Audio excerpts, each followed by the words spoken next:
Thank you. Thank you. Thank you very much. Oh, thank you. Well, I've come on all emotional. Thanks very much.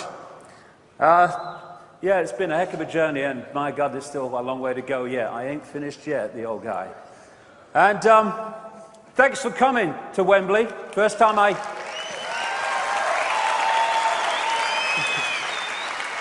I'd forgotten until I came to look around the place when we were thinking of coming here, but I played football where you're sitting in 1967 as a 15-year-old when my club, Coventry City, had a brain fade and sent their youth team to a national five-a-side tournament full of international footballers.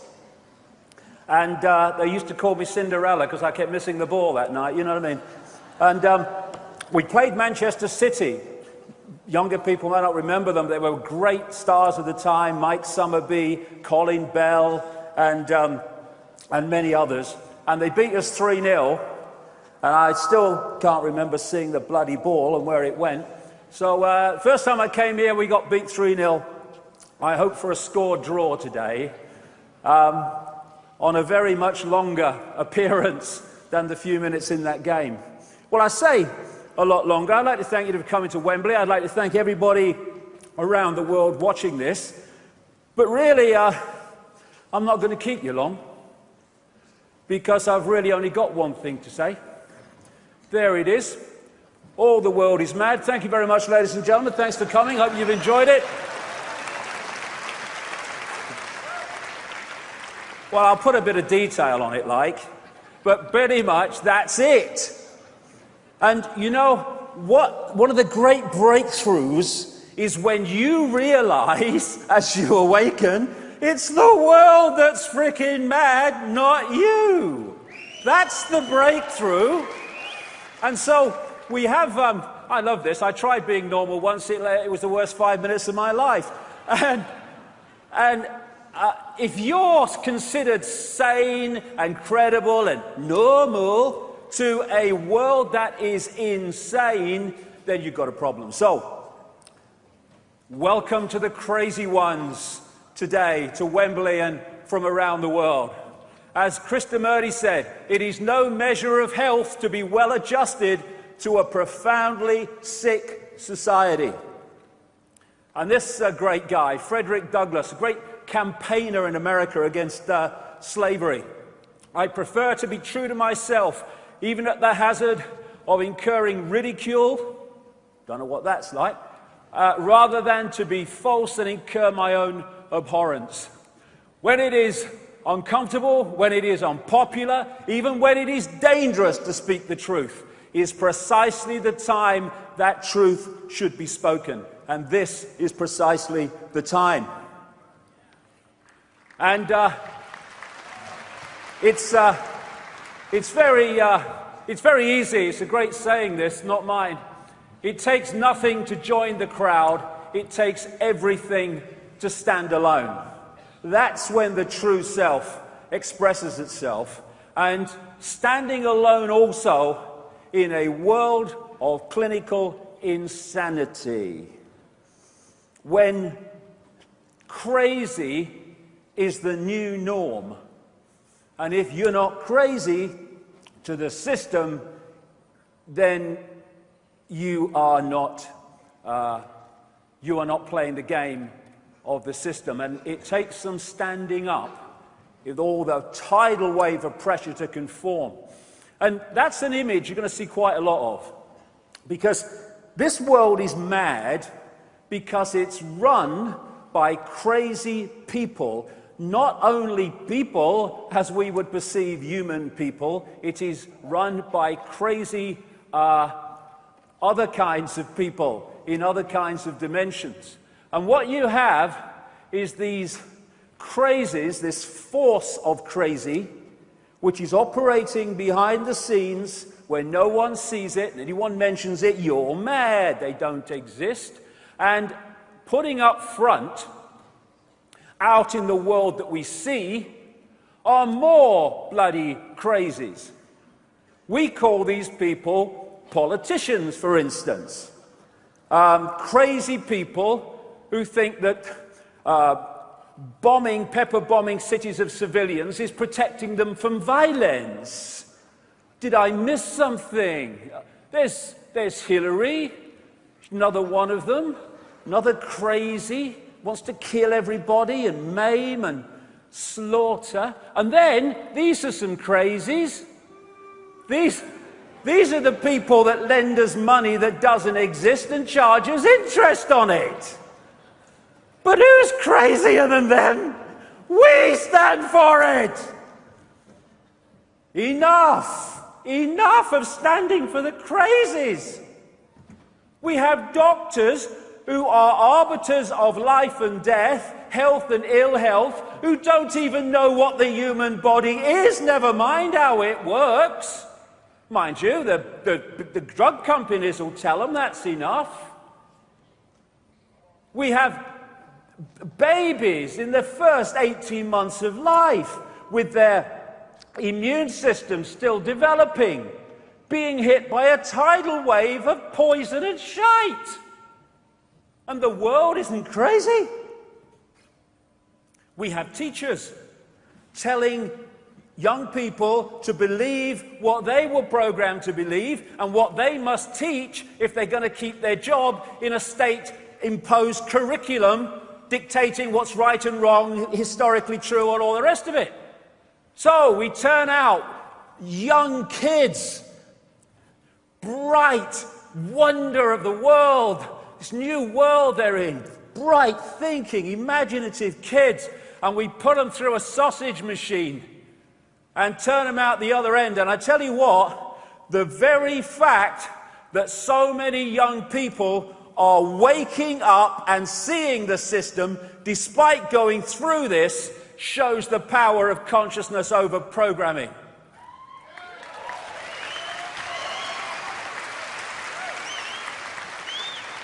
And then we have religions. Everyone to their own, but I personally think it's crazy, within the greatness and infinity of forever, to believe that all you need to know is between the covers of one book written by who knows when, in who knows what circumstances, and changed and manipulated by who knows who in the time between then and now. I think that's just a bit crazy. And then we have the crazies called scientists, most of whom spend their time not exploring the mysteries of reality, but in devising more and more effective ways to technologically kill more and more people and to poison more and more people through food additives and drugs. I think that's crazy. All the stuff. And then we've now got to crazy, where in airports around America and some other places, and they want it play it out everywhere, when you get on an aeroplane, you've got the choice between being irradiated or sexually molested, including your kids. And they say, I'm mad. Did I miss something? And then all the time we've got more and more surveillance. This plaque here says George Orwell lived here.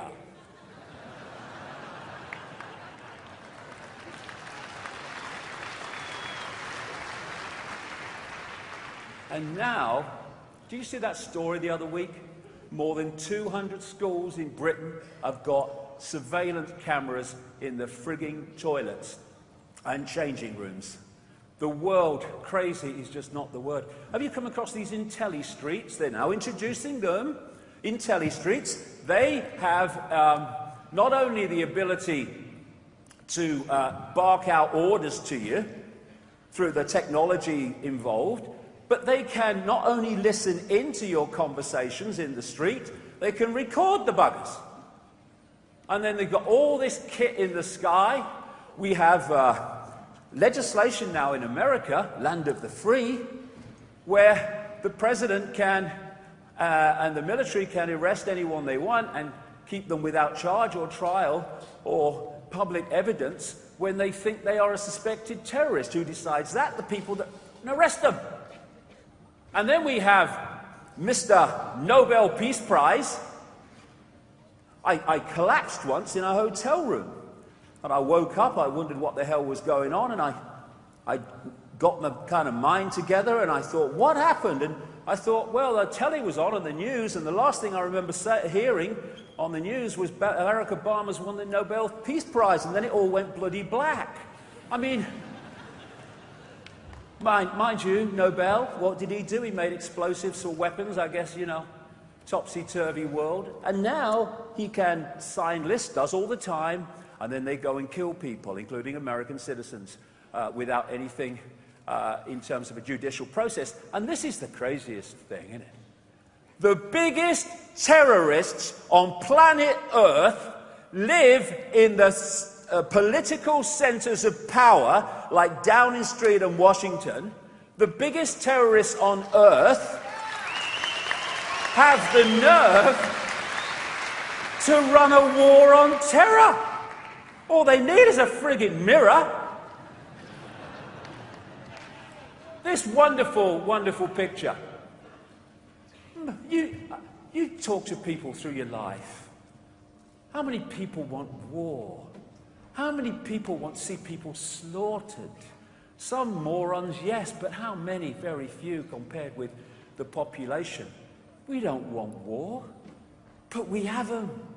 One after the other, because the crazies want them. We have given our power, human race, to the crazies who sit in front of computer screens in Air Force bases, in places like Nevada, and they press their buttons, and thousands of miles away, their drone aircraft send out missiles. Oh, I've got one, Bill. I'm on the next level now.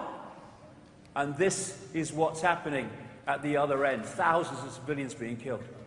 This world is insane.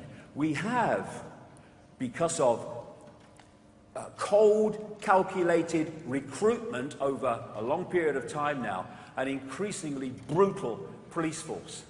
We have people being arrested in America for feeding the homeless when people are hungry, starving, and living in tents and cars.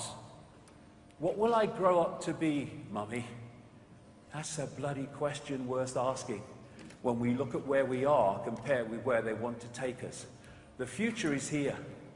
You know, I've been standing on stages, not as big as this one, but I've been standing on stages and writing books for all these bloody years saying this Orwellian fascist dictatorship is coming. Not because I'm a prophet, no, but because if you can access a projected agenda and where it wants to take the world, then if nothing intervenes to stop it, it's gonna happen. That makes predicting the future a piece of cake. There's nothing to it, as long as you know where they want to take us. And the media, well, they ain't gonna tell us any of this stuff, the mainstream media, because they're owned by the crazies. Here's a news bulletin for you. There you go. Here's the latest news. Good evening, this is the news. The headlines tonight. Bollocks, bollocks, bollocks, bollocks, bollocks, bollocks, shit. Now here's Bill with the weather. That's it. That's it. That's it. You clap, you're awake. Right. Or you wouldn't bloody be here. But vast numbers of people get their minds from this crap, and therefore they become increasingly as crazy as the crazies that are feeding it to them. This is Black Friday. Have you ever seen this? Black Friday in America is the first day of Christmas shopping. What they do to get it going is they put all these little lost leaders with things, very, very cheap, and they open the stores about 4 a.m. in the morning, and there are thousands of people all lining up in the dead of night to get this bargain. Oh, I must have that lemon squeezer, 80 cents out of my way or I shoot. And it's a situation we had again in America. where they had riots at a Nike training shoe launch because there wasn't enough to go round. And a few people can't control the world. It's a piece of cake. Not only in America, look at it in Britain. iPhone 5, Q hysteria in London. Work, buy, consume, die. Work, buy, consume, die. That's the program they want us to believe in.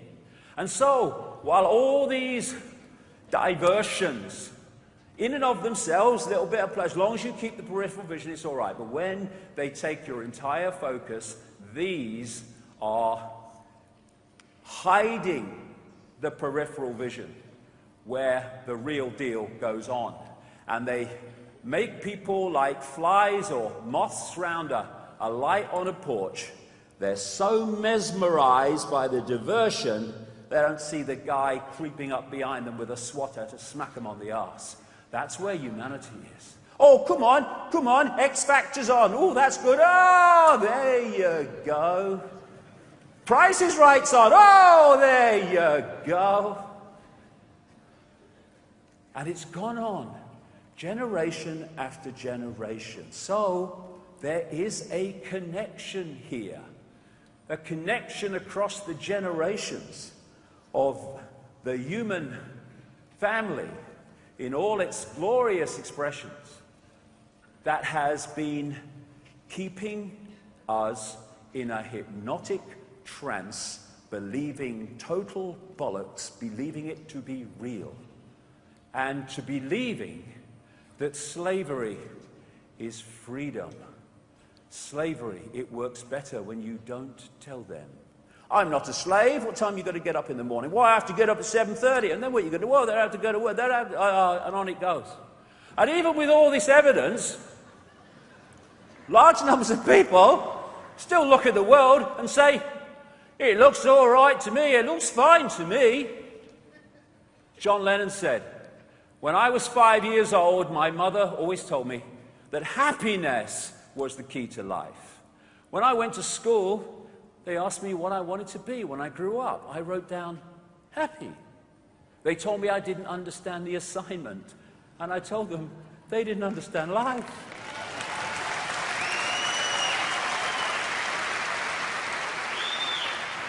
And then there was that famous quote, that great quote, when Lennon was talking about the world, funnily enough, being run by insane people. I think all our society is run by insane people for insane objectives. You know, and I think that's what I sussed when I was 16 and 12, way down the line. But I expressed it differently all through my life. It's the same thing I'm expressing all the time. But now I can put it into that sentence that I think we're being run by maniacs for maniacal ends, you know. If anybody can put on paper what our government and the American government, etc., and the Russian, Chinese, what they are actually trying to do, you know, and what they think they're doing, I'd be very pleased to know what they think they're doing. And I think they're all insane, you know. But I'm liable to be put away as insane for expressing that. You know, that's what's insane about it. Yes.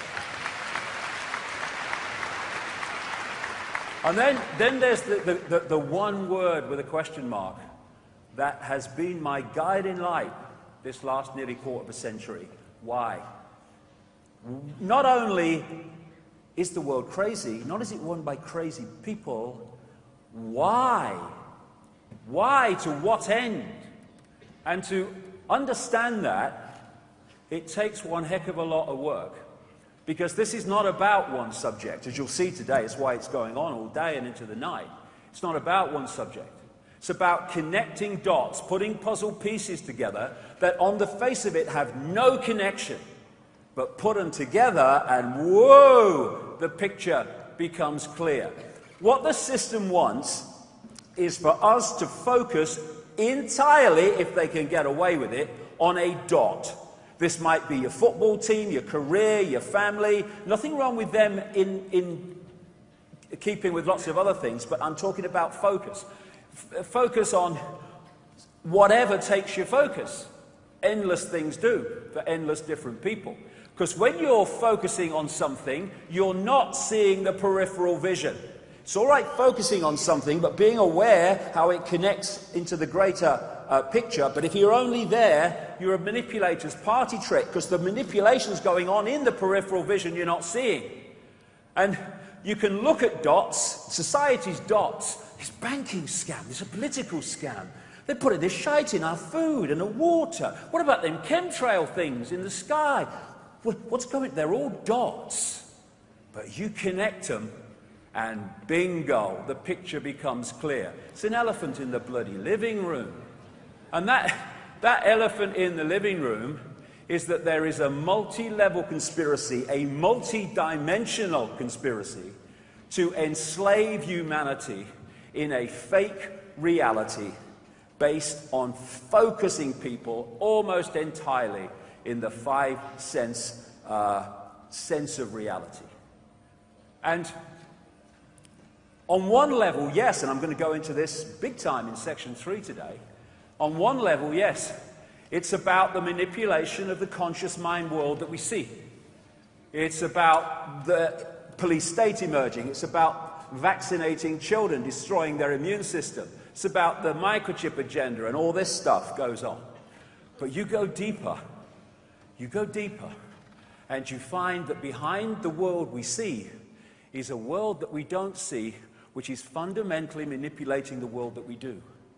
And things like Saturn and the moon are very, very much involved. We're going to get into that big time in section 2 today. And the biggest glue, the biggest cement that brings the dots together is the fact that our reality, the one we think we're experiencing, is nothing like the way we experience it.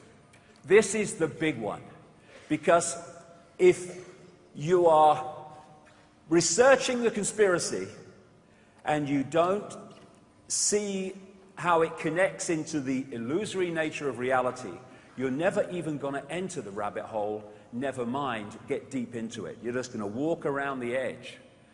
The common theme of all of it is the control of perception. That's the conspiracy. Everything else is detail. If you can control someone's perception, you control their behavior, you control their actions or inactions, thus you control them. You do that to vast numbers of people, you control the people collectively. And all the time, look at them. There are all these sources of people and institutions that are telling us what to believe, what we are, what's right, what's wrong, what's moral, what's immoral, what's mad and what's sane, and all this bloody stuff. And while all this is going on, the real knowledge, which I'm going to be talking about at length today, that what they really don't want us to know, is held in the upper levels of these compartmentalized secret society pyramids, and the people are kept in ignorance of that knowledge. Thus, we are being manipulated by knowledge that we don't even know exists. And this is what they want us to believe.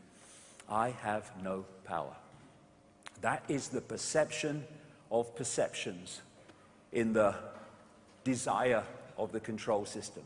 Because if we think we have no power, we express no power, and thus we have no power, even though we are all powerful, all knowing, all that is, has been, and ever can be. So we stand here now. I've been saying this for years, but my goodness me, it's becoming more and more blatant. We are standing here now at this fork in the road, and we don't have any longer to make a decision. We can go on as we are, and we'll end up in a global fascist state within 10 to 15 years. Maybe I'm being optimistic, because the more you centralize power and control, the more power you have centrally to control and increase power centrally. So it gets faster and faster and faster. The more power you have, the more power you have to centralize even more. And so that's the question. And basically, this is what today is. The Shit Creek paddle stores.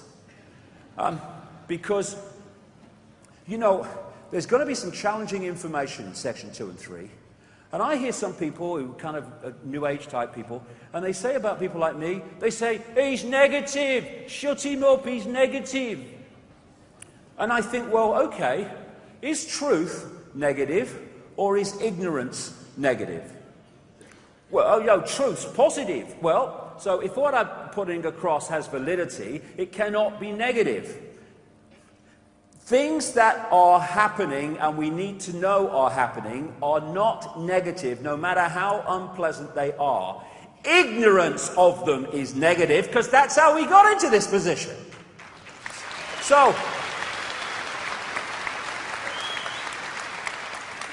if it's negative, can't take it, well, they should, I don't know, go and do something in a lotus position or whatever. Do what you like, but forget about this because this is going to be challenging, much of it. But it is the key to doing something about it once we know it's going on and how it works. So, shit creek.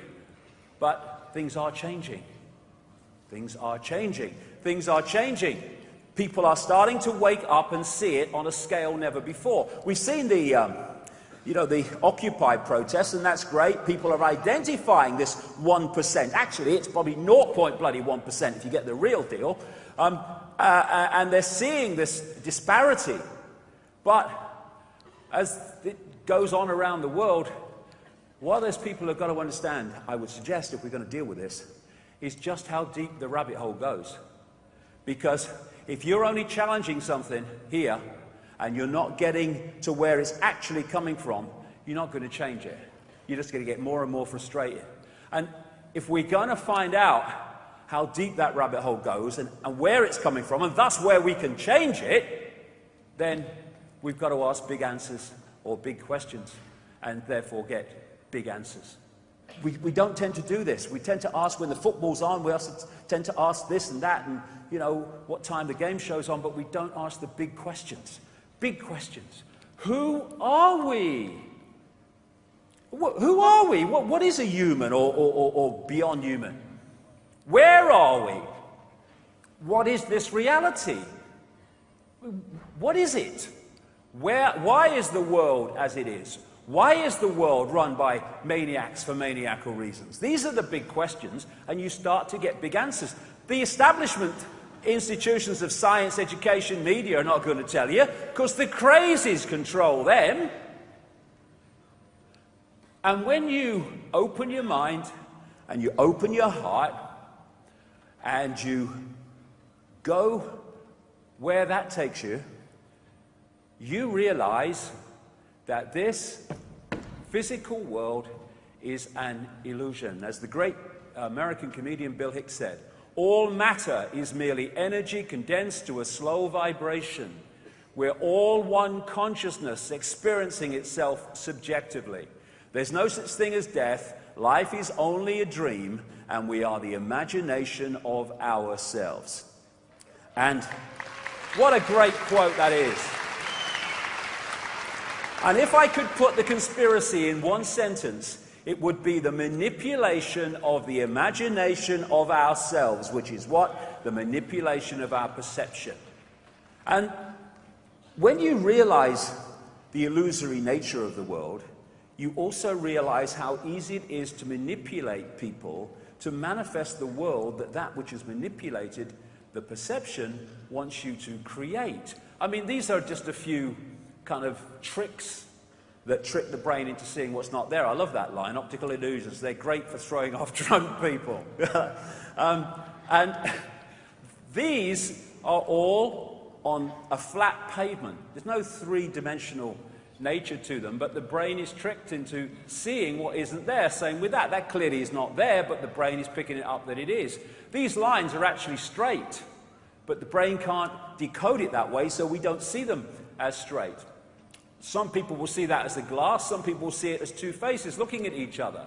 That is on a flat surface. It's not three-dimensional at all, it's just been painted on it in a certain way. So is that. The lady there is also painted on.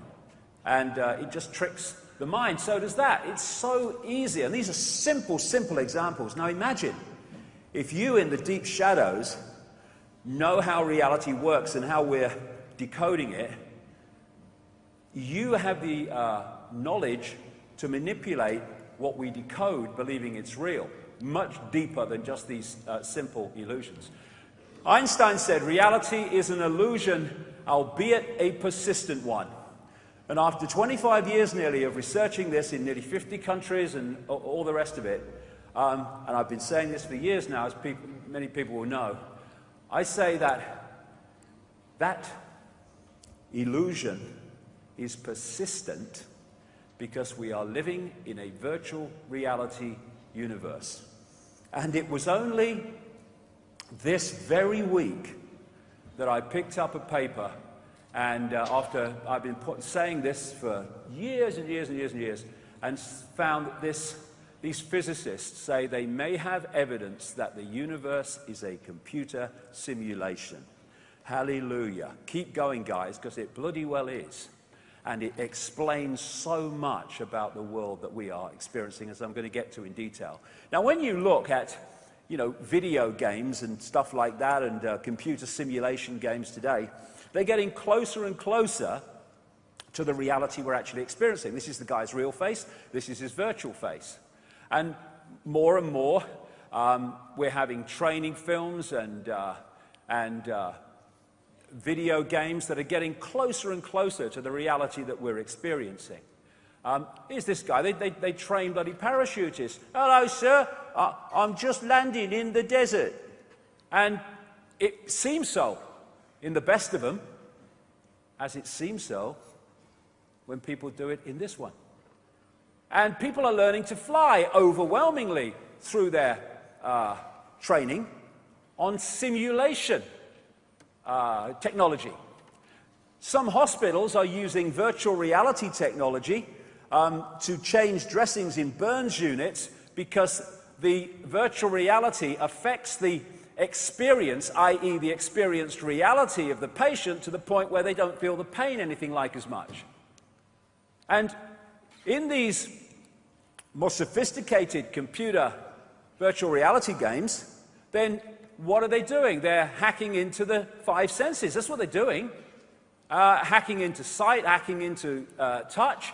And even though they're just technology and information being fed to the mind, they can be incredibly bloody real.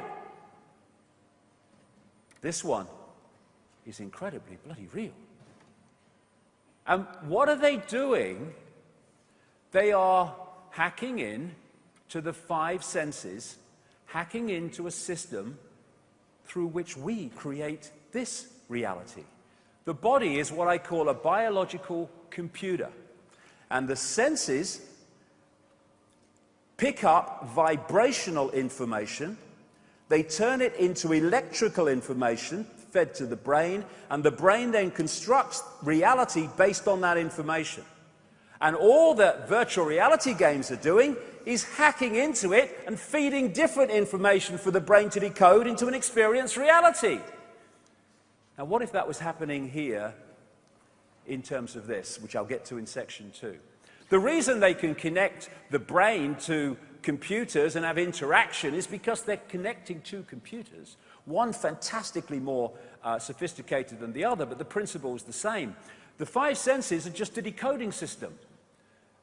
Taking, like I say, vibrational information. The ear is the classic example, of course, but they're all like this. It takes vibrational information, it transfers it as electrical information to the brain, and the brain then decodes the sound. As I'm speaking now, passing between me and everyone else is not words, it's a vibrational information field coming from the vocal cords. The ear picks it up, decodes it into electrical signals to the brain. The brain then hears what you're saying. We only hear people when we've decoded what they hear, what we're hearing. And that's why you can hear somebody and hear completely different words and meanings and expressions to what were given, because your decoding system has intervened in that process, maybe because you don't like the person or whatever. The tongue is the same. You take electrical information, you turn it into electrical information to the brain, and then you taste. Oh, that's nice. When this decides that. Same with smell, the same system. Same with touch. You know, some pain relief situations now in hospitals, they stop the message going from the point of the pain to the brain, and if the brain doesn't get that message, it doesn't feel pain. So I've said many times that this is the stadium on which the human race is controlled. Because if you can control the way this decodes reality from the information it's receiving, then you control that person's perception of self and reality. That's the foundation of it all. Everything else, like I say, is detail. So, in this scene from The Matrix, when Neo said, "This isn't real," and Morpheus said, "What is real?" How do you define real? If you're talking about what you can feel, what you can smell, taste, and see, then real is simply electrical signals interpreted by your brain. Exactly. And what if there were people that understood that and understood how to manipulate the way people's brains interpret that information? What power they would have. That is what is happening. So we have these virtual reality lives we think are real. You know, oh yeah, I've got a nice car, mate. Yeah, I've got a big house. I'm quite good in banking. Oh, me, I'll make it up as I go along, my life. Yeah, oh, me, my life's falling apart. I'm only just holding it together, mate. You know, we're holding all these bloody virtual lives. When what we are is infinite consciousness, having that experience. Even movement is an illusion. There are some people who have malfunctions of the brain that don't see like tea coming out of the pot into a cup like a flow. They see a freeze frame. And there's the same basic malfunction as people seeing a car in the distance, and the next time they see it, it's just gone past them. They've seen nothing in between. Why? Not because there wasn't something in between to decode, but their brain didn't decode it. This is from the mainstream media. Researchers have been able to translate brain signals into speech using sensors attached to the surface of the brain for the first time. The breakthrough, which is up to 90% accurate, offers a way to communicate for paralyzed patients who cannot speak and could eventually lead to being able to read anyone's thoughts. That's what the brain's doing anyway. It's reading information signals and turning them into a reality. The brain is pitch black. There's no light in the brain. How can I see a light? Because that is information. And I'm decoding that information into light. Thus, again in the Matrix, this was so true.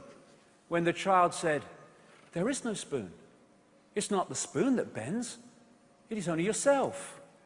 In the way you decode reality. You have people, I've seen them, you walk through fire, somebody calls a bloody ambulance. But you go through fire in a different state of consciousness. What are you doing? You are decoding reality in a different way because of the different state of consciousness, and you can walk through fire and not get burned. Why? Because an illusion can only burn an illusion if you believe it can, and thus create that reality. So the body is merely a vehicle which is operating within the frequency range of this reality, and thus allows the true self to focus attention through the vehicle into this reality and experience what this reality has to offer. It is not who we are. That's the big mistake. The body is like a lens. It's like a telescope which allows the truth self, infinite awareness, to experience this reality. When we get caught into that is who we are, and that's what the conspiracy is working 24/7 all our lives to kid us to believe, then we become limited. I have no power. When we realize we are that, just having that experience, we are all powerful. We are consciousness. We are awareness. We are a point of attention within the great infinite forever. This is just the vehicle of experience. As a Central American shaman brilliantly put it, we are perceivers, we are awareness, we are not objects, we have no solidity, we are boundless. We, or rather our reason, forget this, and thus we entrap the totality of ourselves in a vicious circle from which we rarely emerge in our lifetime. The goal of the conspiracy is to stop us emerging from it. And this is a picture, an image by a great friend of mine, the artist Neil Haig, a unique artist, and anything of this style through the day is his, and there's plenty of them. And basically the symbolism here is this is who we are as human beings, like just the white crests of the wave that seem to have some form of individuality, but actually they're just an expression of the ocean. And that's what the conspiracy wants us to forget, that we are the ocean. They want us to think we're just the droplet, the little me, the powerless little me. And I found this wonderful, wonderful picture. This is humanity. It is just a point of attention within infinite reality. And we can have a point of attention that is, I am Ethel Jones and I work at the store. Or we can have a point of attention that I am infinite consciousness, all that is, has been, and ever can be, having an experience as Ethel at the store. The difference in the way we live our lives from those 2 points of attention is absolutely fantastic. So we talk about subconscious. What is subconscious? It's just that which the conscious mind, tiny, is not consciously aware. In other words, it's everything that isn't the conscious mind. It goes on into infinity. Now this is an important point because it's going to play out through a lot of this. The foundation of this universe is not this. This is just a projection, a decoded version of it. The foundation of the universe is vibrational waveform information fields, which we decode through the electrical into what is the holographic. I'll get to that. In other words, this world is a reflection of that. This is where it all comes from. We're going deeper in the rabbit hole now. Even colors are frequencies, waveform frequencies. It's all they are. Everything in this reality is a waveform frequency. And so this is what I call the metaphysical universe. This is the waveform construct in all its forms, and we're decoding it through into what appears to be a solid world. It's actually illusory solid, holographic. And not only are we decoding this, we are also posting information onto this by our thoughts, responses, and actions. It's a two-way thing. It's like the cosmic internet, as I'll get to. So when Plato, ancient Greek philosopher, and Socrates and all that stuff around that time, Aristotle, Plato talked about the illusion of the world being shadows on the walls of a cave, which people took to be real, when it was just a projection of something else. All that time ago, spot on. And therefore, this waveform information becomes this only when it comes through this. Not just the brain either, the whole genetic structure is part of the decoding system. So this does not exist out there. There is no out there. There is only in here. And in here, which I'll really get to. And it's the same with the internet. There's no internet out there to a computer. It's within the computer's decoding process that it exists. And thus, the crazies want to, and have up to this point, not least because humanity has not understood what's going on because it's not told, they have sought to intervene into this process to dictate what emerges and manifests as our experienced sense of reality. In other words, humanity is under mass hypnosis. But you know, isn't it funny? We use these phrases and we use these words and we throw them away, they have such profound meaning. People say, I woke up and I could suddenly see it. Yes, woke up from the hypnotic trance. That's exactly what it is. And these are the hypnotists. And most of them, vast majority, are also hypnotized in a trance, hypnotized to hypnotize other people into the trance. They're called journalists, and whatever Bill O'Reilly is, I don't know who he is, or what he is anyway, on Fox News in America. And, you know, all these politicians, doctors, and all these people, teachers and schools and academics, they are hypnotizing people with a version of reality, most of them unknowingly.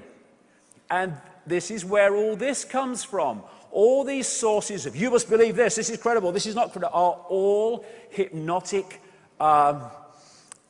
implants into the mind. And we live in what I call the wireless cosmos. And this is why we literally don't see it. Nowadays, of course, you've got the wireless internet. The Wembley Arena's probably, I'm sure, got the wireless internet. Okay, where the bloody hell is it? It's here.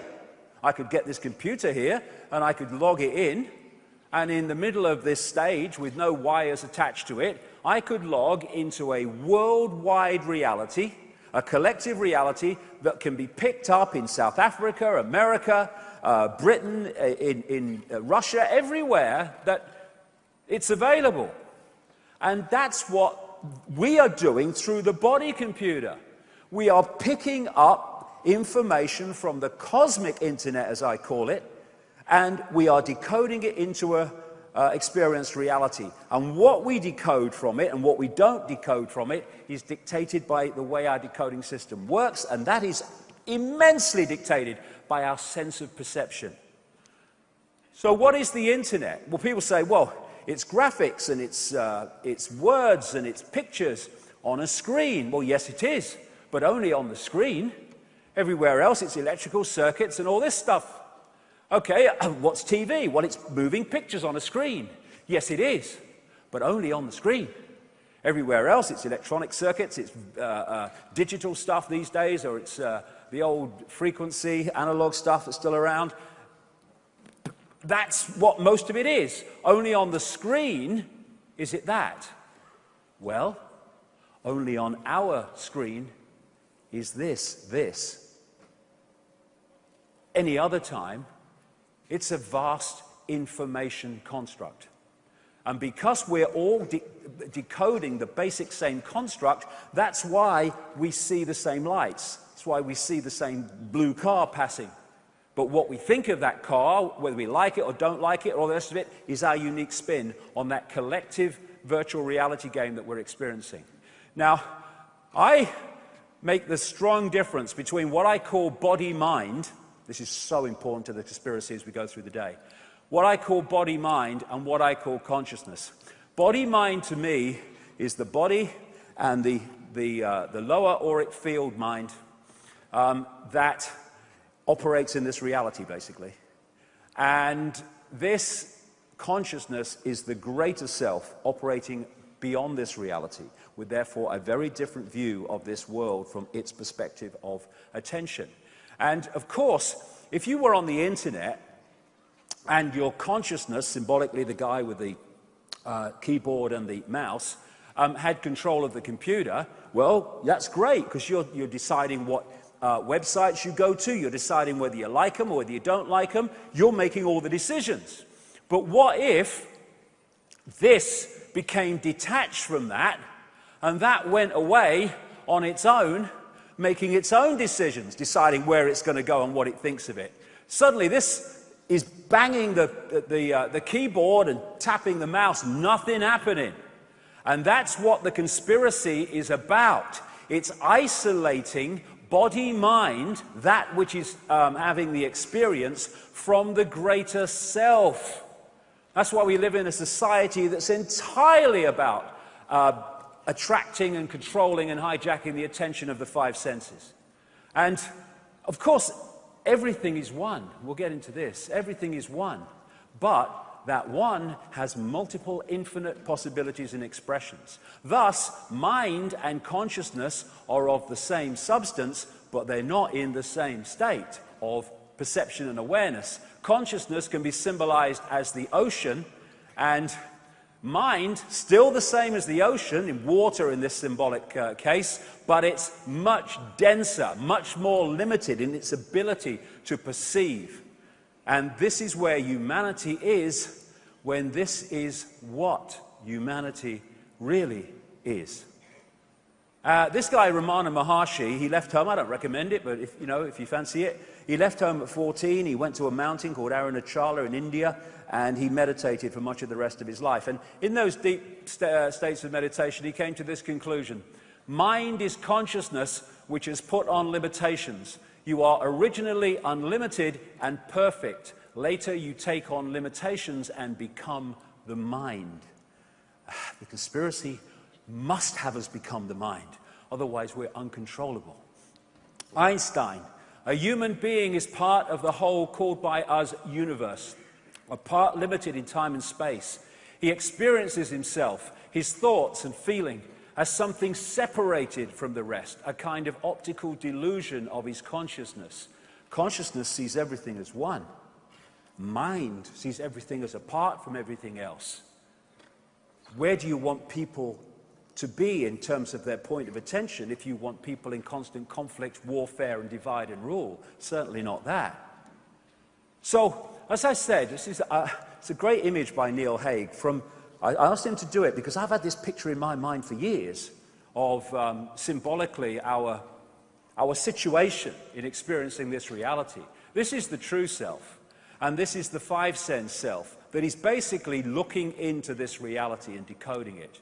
And our focus of attention can be purely here, in which case we'll read the Sun or the National Enquirer and believe the dates, and, oh no, it's real, mate, it's all real. Or we can have our point of attention going deep into the greater self, in which case we will see this in a totally different way. So, what is the universe? It is information. And that's the construct from which it comes. And information is in everything because everything is information. This is a man called Dr. Emoto. I spent a whole weekend with him once in London and had a long, long chat with him about his work. And he became well known in his field because what he does is he takes little canisters of water, for instance, and he'll write words on them and stick them to the side of the canister. Or he'll put a mobile phone on them, maybe. And then he freezes them. I've been to his studio laboratory in Tokyo and seen how it does, where he does it. And he freezes it very, very quickly. And then he photographs the water crystals from the water before they melt. This is a water crystal that had love and appreciation written on the side. This is a water crystal that had "You make me sick, I want to kill you" written on the side. You want to see what they look like when a mobile phone's been on the side. Now, what is happening here? Like I say, the base construct of everything in this universe is waveform information, which is decoded through to the electrical and the digital too, into the holographic. So what's happening is what we're seeing in this reality, this holographic reality, is someone writing words and putting them on the side of a canister of water. But if you go back here to the foundation of everything, those words in their foundation state, written or spoken, are in vibrational information. Now, the words of love and appreciation are a harmonious vibrational information state. So when they impact upon the vibrational state of the water, it's geometrically beautiful because it's harmonious. You get words like "You make me sick, I want to kill you," and you take them back from the written state into their foundation state, vibrational information, and it's a very distorted information state because of the intent behind them. And therefore, when it plays through, it distorts the harmony of the water, which you can see in the crystals. And everything is information. There's an organization in Germany called the Aerospace Institute in Stuttgart. And if you put into YouTube the words "water has a memory," you'll see a little video about this. What they found there is the ability to photograph information in water droplets. And for instance, what they have done is they had this big canister of water and they put a flower in it. And then they took the flower out. And then they photographed the individual droplets, or some of them. Every single droplet had that entire flower within them. And it had only been in there a little while. Every single droplet. That information, the flower, had been transferred to the information of the water. They then got a group of people from the local community to come along, another big canister of water, and they were asked to take 4 droplets each and put them in a little dish with their name on. And when they photographed the information in those droplets, they found what was amazing, but not really, because it's just perfectly explainable the way reality is.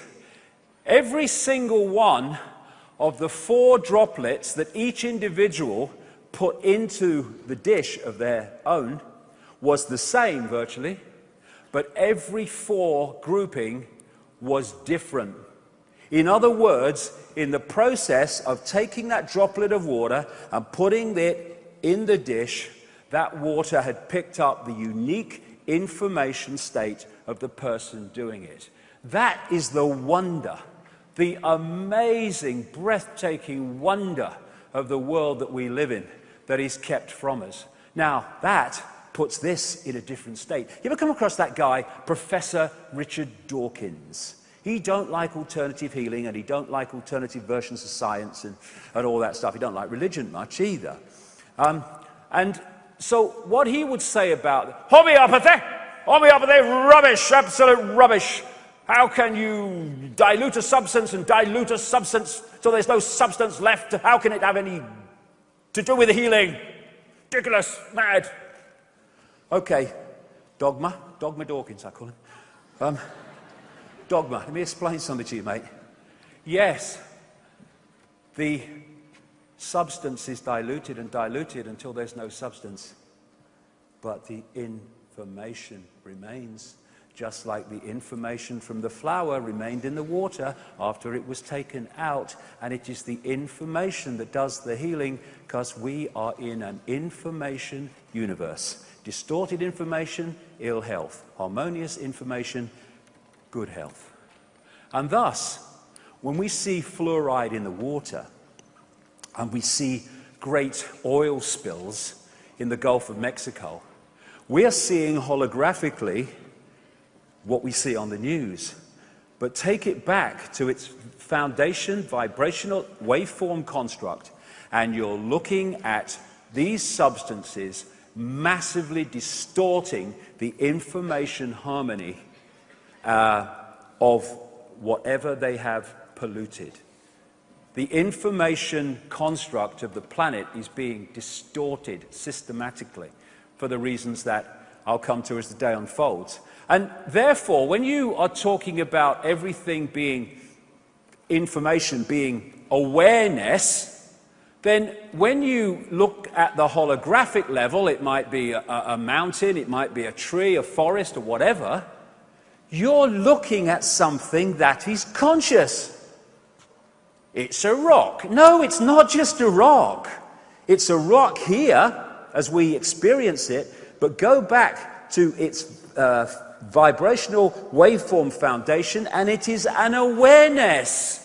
And thus you can communicate between awareness at that energetic level. He talks to rocks. I don't talk to rocks. I talk to the consciousness that holographically is expressed as a rock. Oh, I do talk to rocks. I'm having a chat with you, mate. But anyway,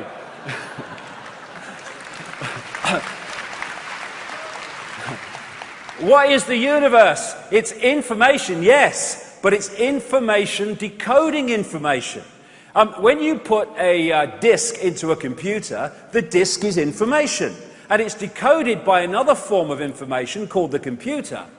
And therefore, the human body is information, and it decodes other information and vice versa. As Edgar Allan Poe said, all that we see or seem is just a dream within a dream. When we have a dream at night and you know, we wake up, oh no, it's just a dream. Oh, but it was so real. Well, this is a dream. It's just more real in the way we experience it. And the human body too, like everything, is not physical. It's a holographic, illusory physical form, which in its base state, here we go again, is waveform information. This has massive implications for healing, true healing. Because what the medical profession does, and the big pharma, it wants to heal this. Well, it doesn't. Some of them do. The big pharma doesn't. He wants the bucks, but it wants to treat this. But this is just a projection. That's why it only treats symptoms, not causes, because the causes are here in information distortion. If you harmonize the distortion, that must heal, because that's just a projection of that. Bloody so simple. And this story kind of encapsulates just the illusory nature of everything. There was a guy called Michael Tolbert. He wrote a great book back in the 90s called The Holographic Universe. He looked at the scientific evidence for the fact that this is a holographic, illusory physical world, which it is. And he told the story in that book of a party that his father held, and he experienced, he was there, at his home, and the father got a stage hypnotist along to do party tricks. And he got this guy, his name was Tom, sat him down, and he said to him, after he'd done his, you know, you're eating an apple and it's really potato stuff, and what's that? What's that? What is the hypnotist doing? He is telling the decoding process, it's a potato. You're eating an apple. So when the vibrational information from the apple becomes electrical information to the brain, instead of the brain decoding the apple, because it's been encoded to believe it's an apple, potato, that's what it decodes. And you try telling somebody eating an apple that's a potato that it isn't an apple. Look, mate, I can taste an apple. And they say this about everything. Oh, look, mate, I can see it. Oh, look, I know it's real, but it's just the way we're decoding it. And in this example, as he was starting to bring Tom out of his hypnotic state, he said to him, when I bring you back to waking state, Tom, you're not going to be able to see your daughter in the room. And what he did then was led the daughter to stand in front of the father. So he's looking in her belly. And he brings him out of a trance state, apparently, and he said to him, can you see your daughter, Tom, in the room? And Tom's looking around, he said, can't see anything. No, she's not here. She's here! And she's laughing. But he's saying she's not in the room. Everyone else is in the room that can see her, but he can't, for reasons I'll come to. And then the hypnotist went behind the daughter, with put his hand in the small of her back, and he said, I'm holding something, Tom. What am I holding? So he looks, and it's so obvious to him, it's a watch. He says, there's an inscription on it, Tom. What is it? He peered forward, he read the inscription. His daughter's between him and the watch. Dogma Dawkins, rubbish! Not possible, not possible! Well, let's have a look, Dogma. Let's have a look here. What's gone on? The foundation of the daughter, like the foundation of this entire universe, is waveform information.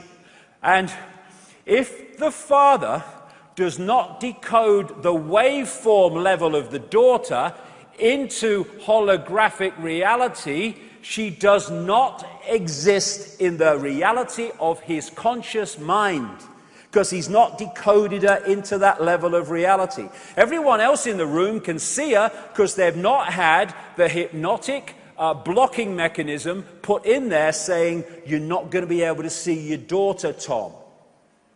And only when he decodes her into holographic reality can she appear in his reality. And if she's not been decoded into his reality, he can see what's behind her, because at that level of reality, she's not there. She's at another level of frequency. Now imagine again, if you were at the core of this conspiracy, and you knew that.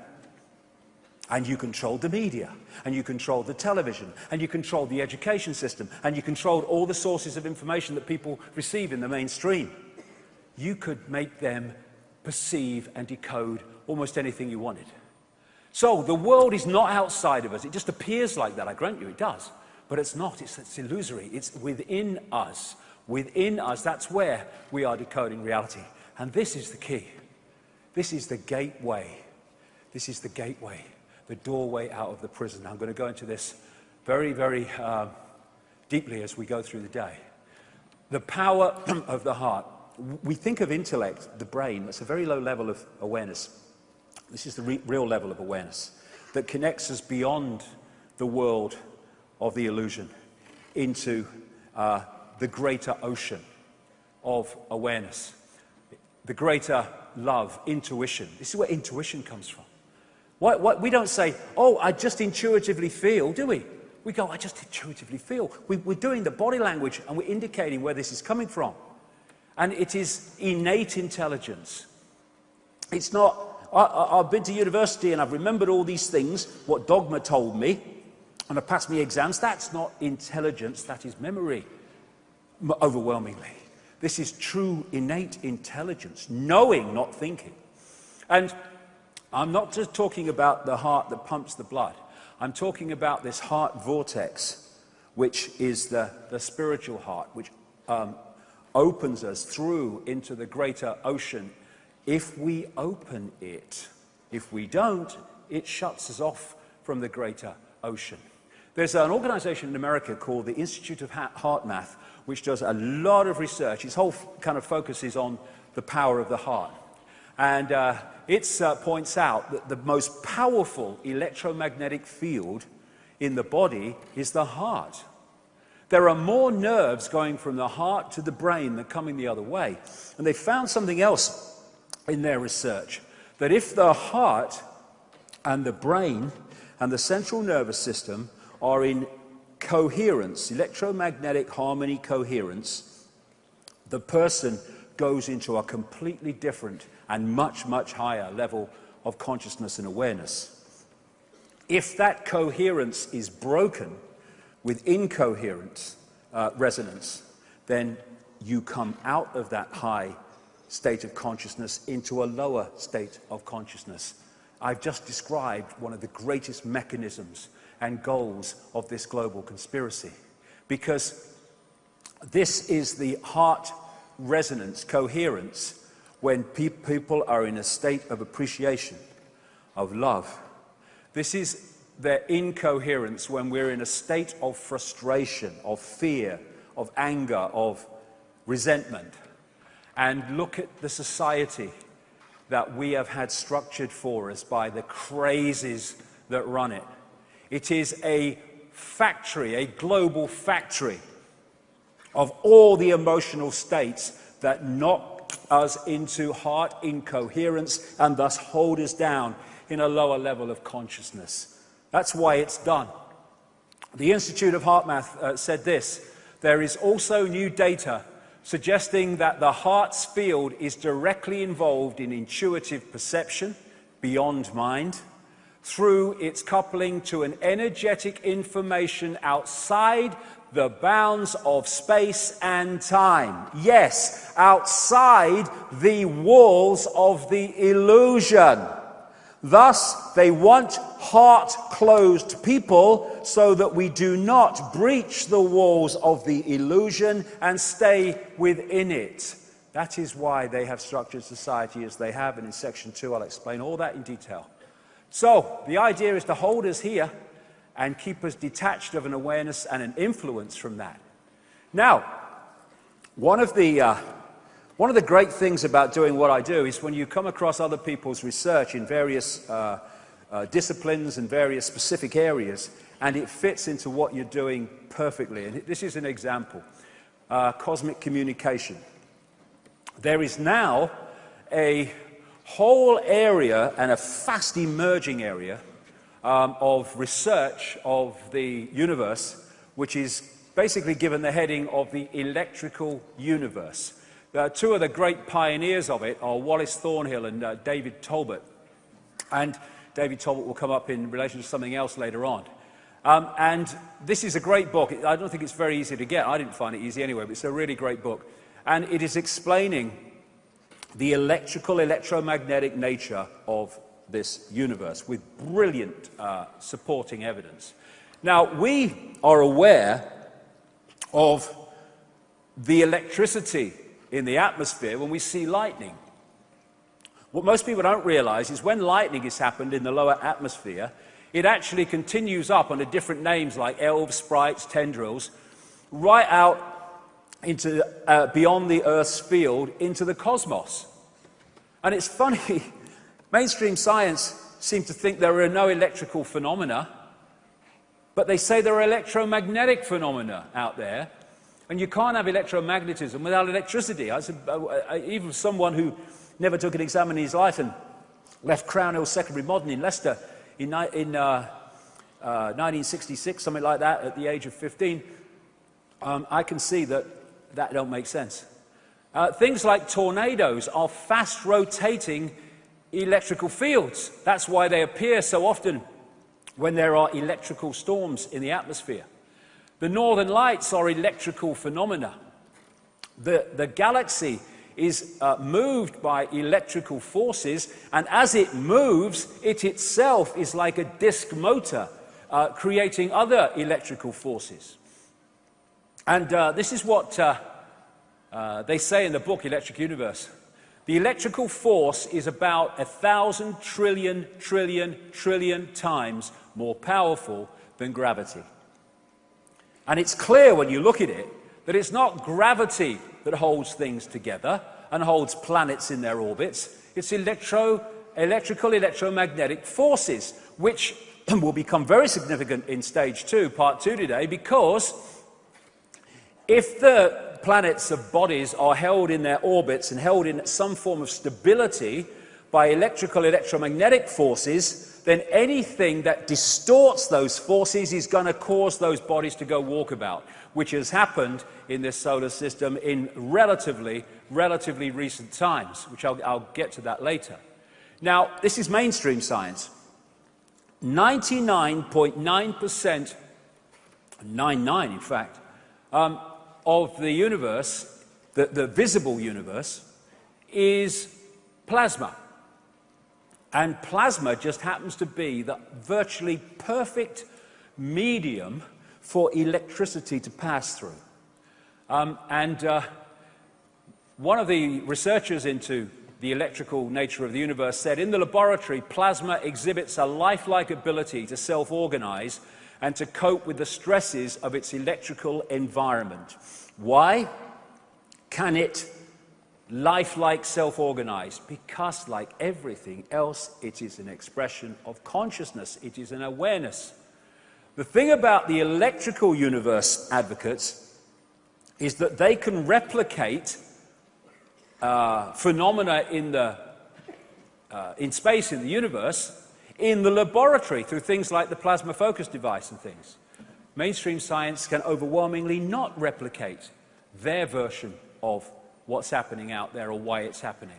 Comets are electrically affected forces as they pass through an electrical universe, creating electrical phenomena. The sun is virtually entirely plasma. Why? Because it is a filterer and a processor of electricity in the universe. And things like solar flares are just massively greater examples of things like lightning. Now, the official mainstream version of the sun is that it has some nuclear core which passes heat out through a radiative zone and a convective zone and punches holes in, like they call sunspots, in the surface, and thus the more sunspots there are, the more the solar activity at the time. Well, there's a few things to that. First of all, there's no evidence of a radiative zone, and the convective zone is 1% of what it would need to be for that to be true? And also, if it's coming from the core and going outwards, why is the surface incredibly cooler than right out in the sun's atmosphere? Why? Because it's coming the other way. If you look at the sun in an ultraviolet level, there is this torus or donut around the sun, and it is gathering, bringing in electricity from the universal electrical field, because the universe operates electrically like we do, it operates vibrationally, it operates digitally, and it operates holographically, just as we do. And so, when it has taken in a very, very powerful amounts of electricity, it discharges them because it can't hold them anymore, just like lightning discharges in a very electrically powerful atmosphere. And it punches holes in the sun that we call sunspots. And therefore, the more electricity is being picked up by that torus, the more it is discharging, the more sunspots, the more solar activity can be measured by sunspots. And this is one of the cycles, and I'll just take you through this cycle. Global warming, yeah. Global warming, global warming, global warming, yeah. Global warming, yeah. Global warming, global warming.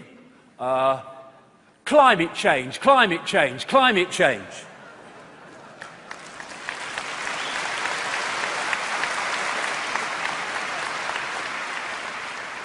And there is another phenomena of the electrical plasma universe, and that is something called Langmuir sheaths, after a man called Irving Langmuir, who basically came up with the concept. And that is this. It's incredible, really, to explain this phenomena. When plasma of a certain electrical charge meets plasma of another electrical charge, they automatically create these sheaths which hold the different charges apart. And thus, a planet or a sun is an electrical phenomenon on one level, and therefore the plasma around it carries a unique electrical charge coming off that planetary body. Thus, we have the planetary energy fields, or magnetospheres, which are created by electrical phenomena which impregnates the plasma with a certain charge that's different to another charge, and thus we have magnetospheres. And we have magnetospheres in a way called the auric field. And we, as human beings, are interacting on this electrical level, as we are on the digital, holographic, and vibrational level, with this cosmic internet. The electric universe that these people are brilliantly coming up with is one level of the cosmic internet, the interaction of information. And now we can start to see, I'll get into this later, how technology like HAARP in Alaska, which bounces radio waves of great power off the ionosphere, etc., can hack into this electrical system and change the weather and create things like earthquakes. That's what it's doing. It's hacking into these systems. And of course, the brain is working on an electrical level. That's mainstream science. But the body, the genetic structure itself, on one level is massively electrical. And on that level, we're interacting all the time with the electrical universe, picking up information from it and posting information on it with our thoughts and emotions. Another thing with the plasma electrical universe is as electricity is passing through plasma, these are called Birkeland currents, the phenomenon automatically makes these electrical forces twirl around each other, and as they create electromagnetic fields which hold the electrical forces in place. It's bloody genius. Probably somebody did that, that's why, but this is the way it is. This is the double helix nebula, a very massive version of that. But these Birkeland currents are tiny, tiny, tiny, going up to enormous, beyond our imagination in size, on the electrical level of the universe. And like I say, there you go. And there you go. DNA. DNA is another expression, as above, so below, of this phenomena that I'm talking about here. That's why it looks as it does. That's why the electrical level of the universe and brain cell activity, because we are interacting with it. We are different. We are a smaller version of the whole for reasons I'll come to. And of course, the heart electromagnetic electrical field is also interacting with the greater universe. And we are doing that through the energy lines of acupuncture, with the chi energy, that's doing the same. I'll talk about that in a second. By the way, this photograph was taken the moment someone told him that Barack Obama had won the Nobel Peace Prize. That was when it was taken.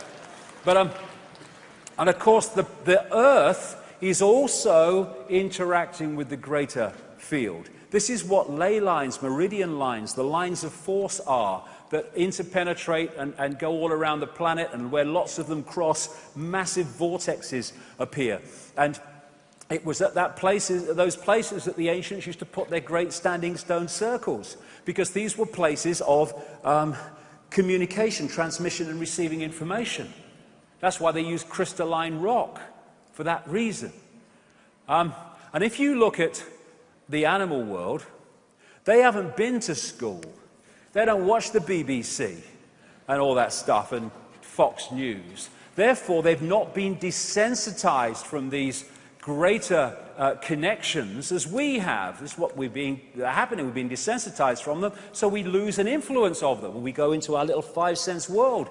This is why animals can sense things like earthquakes and weather and all these other things that humans in their present state can't, but should in their natural state. It's because they've not been desensitized from it.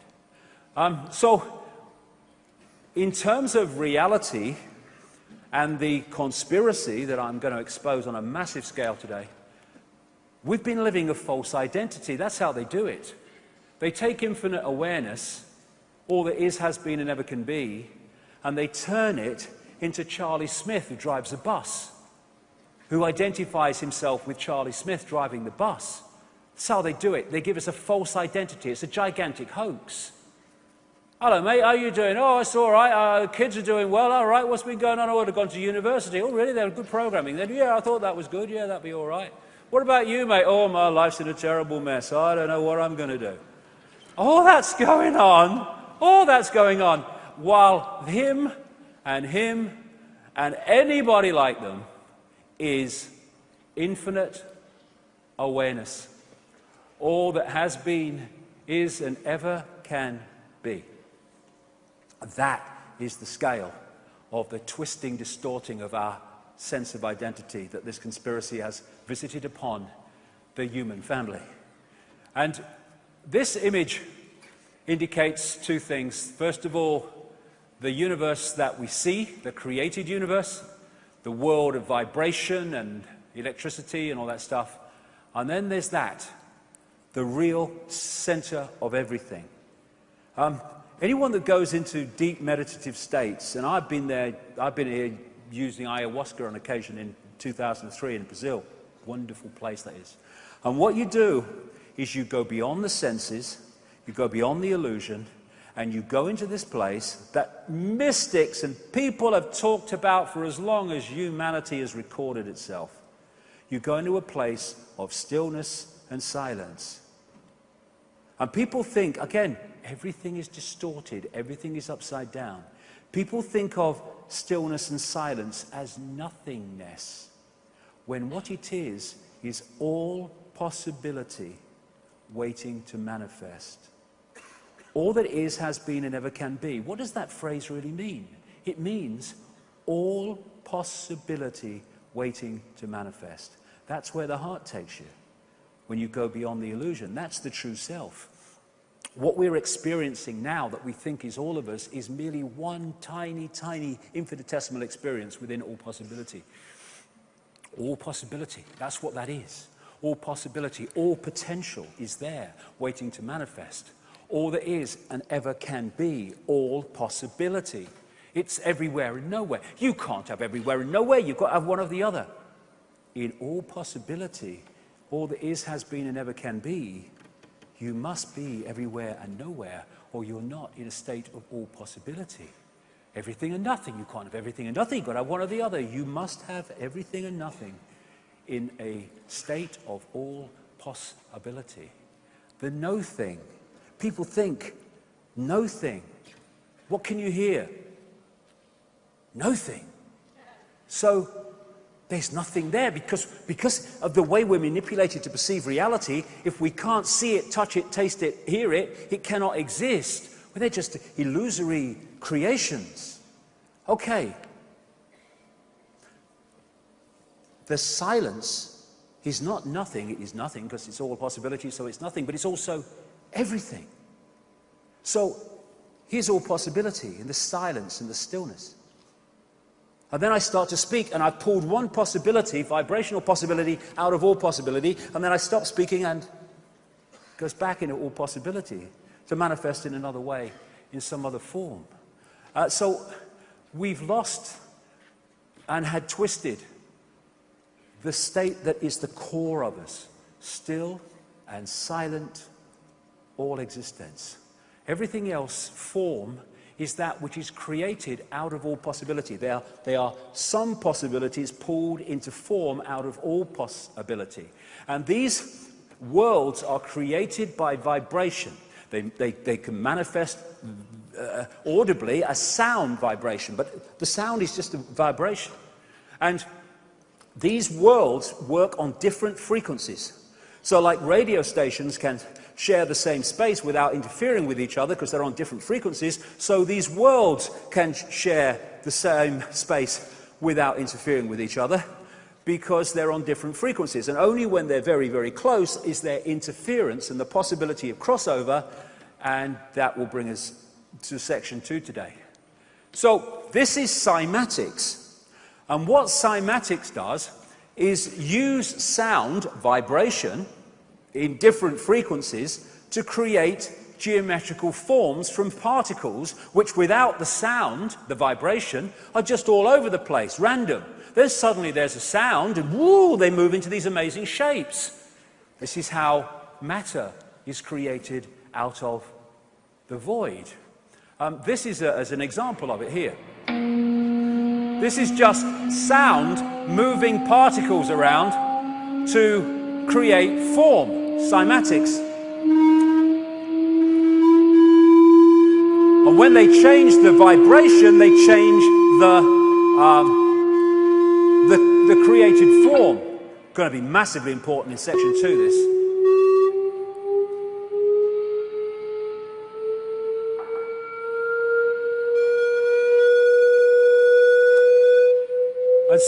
And so this reality is just a frequency range, interpenetrated by other frequency ranges, some which interfere with it, most that are so far away do not even begin to interfere with it. And so we live in our little world, but interpenetrating it are many other worlds that are very different to this one. And our frequency range, this is crucial to understanding so much that's coming today, is tiny. I don't go with the dark matter, dark energy stuff. I just talk about the visible and invisible universe. But this is what mainstream science says. Of that which exists in the universe, that which we perceive, the electromagnetic field up to a point, and visible light. Visible light is the only frequency range that we can pull into a world that the conscious mind can perceive. Everything else is beyond it. And the electromagnetic spectrum is 0.005%, mainstream science says, of what exists in the universe. Some say it's a bit more, but not much. Visible light, which is the only frequency range that we can pull into a reality we experience with the conscious mind, is a fraction of the electromagnetic field. So, as someone rightly said, humans are basically blind in relation to what we can pull into a conscious reality from what actually exists in the universe that we're experiencing. Thus, this is our world. We can't even perceive through the conscious mind these other levels of the electromagnetic spectrum which technology can. So we have a visible universe which is tiny. And we have an invisible universe which is invisibly infinite. And thus what we call the world that we think we're living in, is a tiny, almost infinitesimal frequency band. And if we don't know that, but that which is manipulating this world does, we are in an extraordinarily powerful state of potential manipulation. And the focus of attention I keep talking about, that this society, this crazy controlled society wants us in, is that focus of attention wants us only in that tiny band of frequency, visible light, and not to access the inspiration and insight beyond it through this and the greater mind that will give us a greater fix on what this visible light really is, because it ain't what we think it is. So if we come into this reality and we hold a connection to the greater self beyond it, what I call consciousness, then we've got everything we need. We've got the five senses and the body-mind to directly interact with this frequency band and to get a fix on that level of what's going on and to interact with it. If consciousness, the greater self, wanted to interact with this frequency band, it couldn't hold this because it's on a completely different frequency. So the outer shell, the body that we take on, is within the frequency band that we want to interact with, and thus we can pick things up and they stay in our hands. And so we've got everything we need. When that level of us sees information from the news or politicians or whatever, this level, beyond the illusion, is filtering in insight and intuitive knowing that goes, it's a load of bollocks, isn't it? Yeah, right? But if we don't have that filter, then this can believe it, and does. And if we get disconnected from that, and we only have this, where are we going to look to get a fix on who we are, where we are, and what's happening in the world? We're not going to go there because we don't accept that exists. This is our reality. Where are we going to go? We're going to go in this direction. And what's coming back? The newspapers, the education system, the politicians, the banks, and all the other stuff. This is what the conspiracy is. Isolate them in the five senses, then program the five-sense level of reality with a sense of self in the world that turns them into our slaves. That's the bloody story. And once that happens, we become bewildered humanity. Where am I? What's going on? Open. You see what's going on. Time and space. Oh, it's got to be time and it's got to be space. But it's not, it's illusion. It's a decoded illusion. This is why when you go into the heart and through out of the illusion, there is no time and there is no space, because it's part of the construct. See, if you put a disk, in, like a computer game, information into a computer, upon the screen comes decoded information that has scene following scene, time, and it has depth and perspective, space, and yet it's just information on a disk being decoded. And once we get caught in the time illusion, and my goodness me, the whole of society is based on time. What's the time? What's the time? Is that the time? Oh my God, no time. Oh. And that which is the greater self beyond the illusion does not happen or operate within time and space. It's just a construct. It is outside of the construct. Thus, if that inside the construct, the experiencing level, is caught in time and space, at the passage of linear time, then it is already disconnecting on that level alone from that which is no time. And people say, well, and that's the idea. And people say, well, there's got to be time. But there's not got to be time. There's got to be decoded time. I mean, look at it. Look at the time we have. I mean, there's an invisible line in the ocean. And if you go one way, you go into yesterday. And if you go that way, you go into tomorrow. But it's not even bloody straight. Look at it. Oh.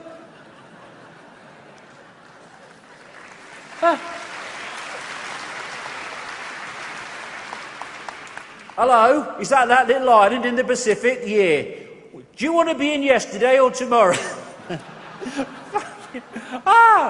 Time's real. It's real. And like I say, the whole of society is based on time. We're controlled by time. We are enslaved by time. Much of the slavery is due to time. But there is no time. Oh, but David, there must be time, right? Because there's past and there's future. Oh, really? No. There is one now moment in which all exists. This struggles to understand that because it's locked into the illusion. Okay. When you're talking about the past, where are you when you're thinking about the past? Well, I'm in the now, yeah, okay. Okay, when you're talking about the future, where are you? Well, I'm in the now, yes. The future and the past are merely mental projections from the now. And we construct these sequences which we call time. It's not time, it's the perception of time. It's like a movie on a DVD. You put the DVD in the movie in the DVD rather, well, DVD movie in the DVD player, or what the bloody one it is. Anyway, you put it in there, and you play it. Now, after you've watched, say, 2 or 3 scenes, those scenes you've watched are now your past. The scene you're watching is your present, and the scenes you've yet to watch is your future. But the whole story is already on the disc, and your perception of past and future is dictated only by that part of the disc that the laser is reading at that moment, i.e. you are observing. William Blake, great English poet, writer, artist, said, "Hold infinity in the palm of your hand and eternity in an hour." There is no time. There is only the perception of time, and it's one of the greatest constructs of the illusion. And it's interesting because, again, talking about this for years, and very recently, the University College London did a study, and they came up with this concept of fluid time. And what they found was, when top sports people, like tennis players, are waiting for a serve, or someone in baseball is waiting for a pitch, or a footballer's waiting to react to something, they start decoding time in a different way. They decode it in a way that makes time to them pass slower. Because it's illusion, this is the way we decode it. Therefore, I went to Wimbledon once, the tennis, years ago when I was at the BBC. And I only watched one game, but I'm standing there and I'm watching this ball come across the net and I can't see it. It's like a blur at best, and there's this person going, boom, boom. I'm thinking, I can't see it, and he's hitting it down the line. Because this is where great sports people come from. They decode time in a different way. Therefore, we say of great footballers, they seem to have more time than anyone else because they're decoding it differently. Time is an illusion, and it's used to control us so powerfully. The body is a biological computer, and it allows us to experience this reality, but if that becomes the sense of who we are, we shut out that, and then big time we are open to control. We talk about a computer when it won't work and won't switch on. We say, my computer's dead. Well, when we die, we don't die.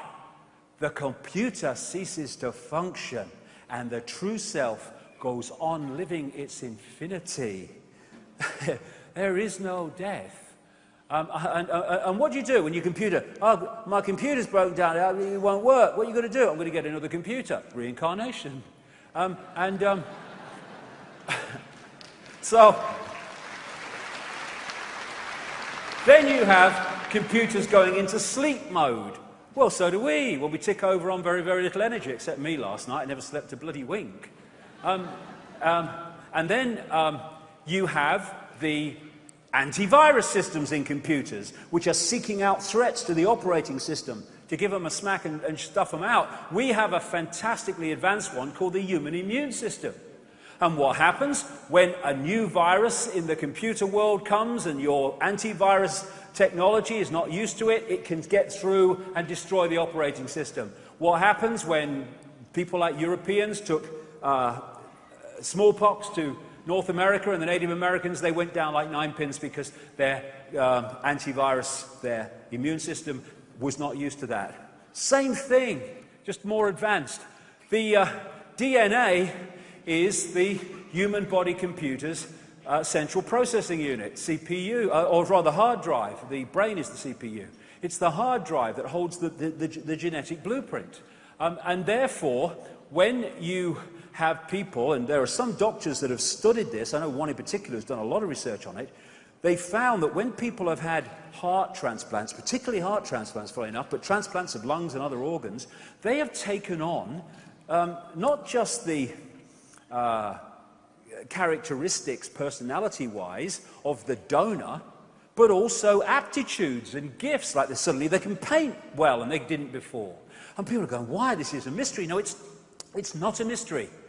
What is downloaded from the donor to the receiver is information, which is now available to the receiving operating system and can influence the aptitudes, thoughts, and actions of that system. And this is the CPU, the brain, the central processing unit, which processes information, but the whole genetic system is processing information, and this, in its true power, is the biggest processor of information. And this is an enhanced picture taken at the Necker Hospital in Paris, where they put tracer dye into acupuncture points in, the acupuncture healing system. And I looked at that and I thought, that's a motherboard. And it's interesting because what's passing through these meridian lines is what the Chinese call qi. It goes back thousands of years. And what they found is when the qi energy passing through these lines is not moving at optimum speed, it's too fast or it's too slow, then there is manifest in that body a mental or emotional or physical dis-ease, disharmony. And of course, what happens when a virus hits a computer? What's the first thing we see? Hey, my computer's ever so slow today. Yes, because the information is not passing round to optimum, so the computer is malfunctioning. The information's not passing round the body to optimum, the body computer is malfunctioning, which we call dis-ease. And what acupuncture is doing with the needles and various other techniques is balancing this flow of qi, information, to restore that harmony. So someone like Dogma, what do you think of that, Dogma? Oh, rubbish, rubbish. How can you put a needle in a toe to cure a headache? It's ridiculous. Okay, let me just take you through that, darling. These lines go around the body. They are circuits. And if the circuit affecting the head and causing the headache is blocked in the toe, Dogma, it's no bloody use putting a needle in the head, mate, is it? Is it, really? No. And that's the other thing. Computers and computer viruses, what are they? They are rogue information. They are rogue information that distorts the information balance and harmony of the computer operating system and thus distort the way it operates. When it happens in human beings, we call that illness and disease. Distorted information. That is what this is. That's what this is. They are distorting the operating system, the human body, so it will not read reality in its true potential sharpness and clarity. Therefore, here, in the holographic world of the conscious mind, we see food additives, stuff in water like fluoride, and all the crap that goes in kids' sodas and sweets and candies, all that stuff. But if you take that down to its base state, these are all vibrational information fields of great distortion, and thus they are distorting the information balance of the body, and that's how food additives and additives to water and all the other stuff cause mental, emotional and physical dis-ease. And they're doing it on purpose, and they're doing it on purpose because they are freaking insane. And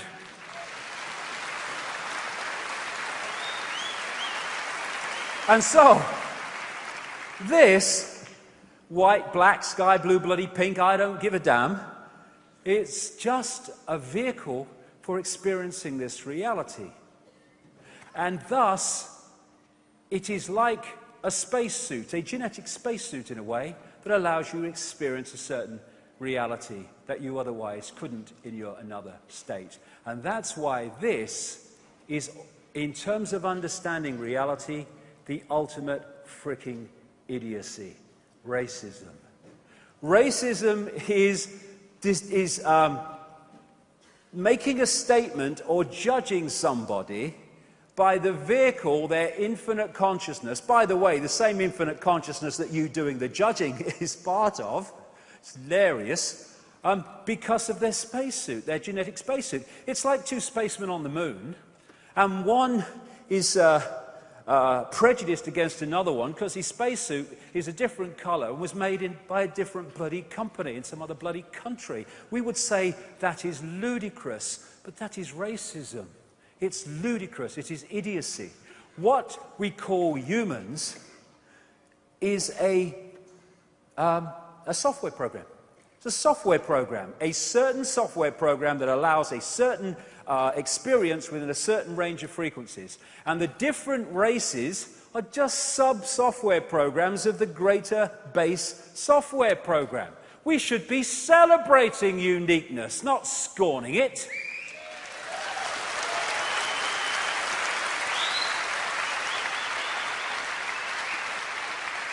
More the bloody merrier, I say. I've seen racial supremacists, and they're not all bloody white either. I'll tell you, you don't have to be white to be a racist. But I've seen racial supremacists, and I think if you're the bloody master race, I'd rather be like I am, thank you very much. Bloody hell. And DNA just turns out to be a software program. Of course it is, because it's part of the software program we call human. The San Francisco Chronicle did an article on DNA. It said DNA is a universal software code. From bacteria to humans, the basic instructions for life are written with the same language. You know, the difference in the codes, A, C, G, and T, my codes actually are quite unique. They're G and T, G and T, G and T. People watching around the world, that's gin and tonic, by the way. But A, C, G, and T, and how these four codes are in relation to each other decides what your outer form is. And the difference between a rat and a human in terms of the DNA coding is ludicrously small compared with the difference in the outer form. In fact, if you're a politician, it's even bloody closer, apparently. You know what I mean? Yeah. And DNA is something else. Brings us back to the cosmic internet. It is a receiver-transmitter of information. And if you know that, and the target population doesn't, my goodness me, the manipulation potential is just infinite. So DNA is a receiver-transmitter of information. Now, you would expect crystalline input into something that's a receiver-transmitter. It just turns out that the human body is massively crystalline. The membrane of every cell, and we have trillions of them, is a liquid crystal. The Earth is massively crystalline. Every grain of sand is a crystal. And they use crystalline rock at the big vortex points, the ancient adepts did, going way back, because they were points of receiving, transmitting information when they understood the greater self and the greater reality more than many people today. And DNA is crystalline. It is a receiver-transmitter. This is an article on DNA that I came across. From the characteristic form of this giant molecule, a wound double helix, the DNA represents an ideal electromagnetic antenna. On one end, it is elongated and thus a blade which can take up very well electrical pulses. On the other hand, seen from above, it has the form of a ring and thus is a very magnetical antenna. Now, what if you knew this and you could manipulate from that knowledge, without the knowledge of the target population, what frequencies that DNA was transmitting and receiving on? If you could dictate that, you would squeeze, brackets visible light, the perception range of the target population into a tiny band which will be very relevant in part 2. So we have mind-body, which is the holographic body and the lower auric field, body-mind. And the mind energetic level and the greater self connects into the body through these vortex points, people call chakras, it's wheels of light in the Sanskrit language. And it connects into the body through the endocrine system of glands. Now, two very, very important glands in the endocrine system that take us beyond the illusion into the greater reality are the pineal gland and the pituitary gland, which are part of the system that has become known as the third eye. What a surprise that one of the major effects of fluoride in the water and in the toothpaste is to calcify the pineal gland and thus stop it functioning as a greater self connector with a greater reality. They want to hold us in the five senses. That's why all these things are targeted.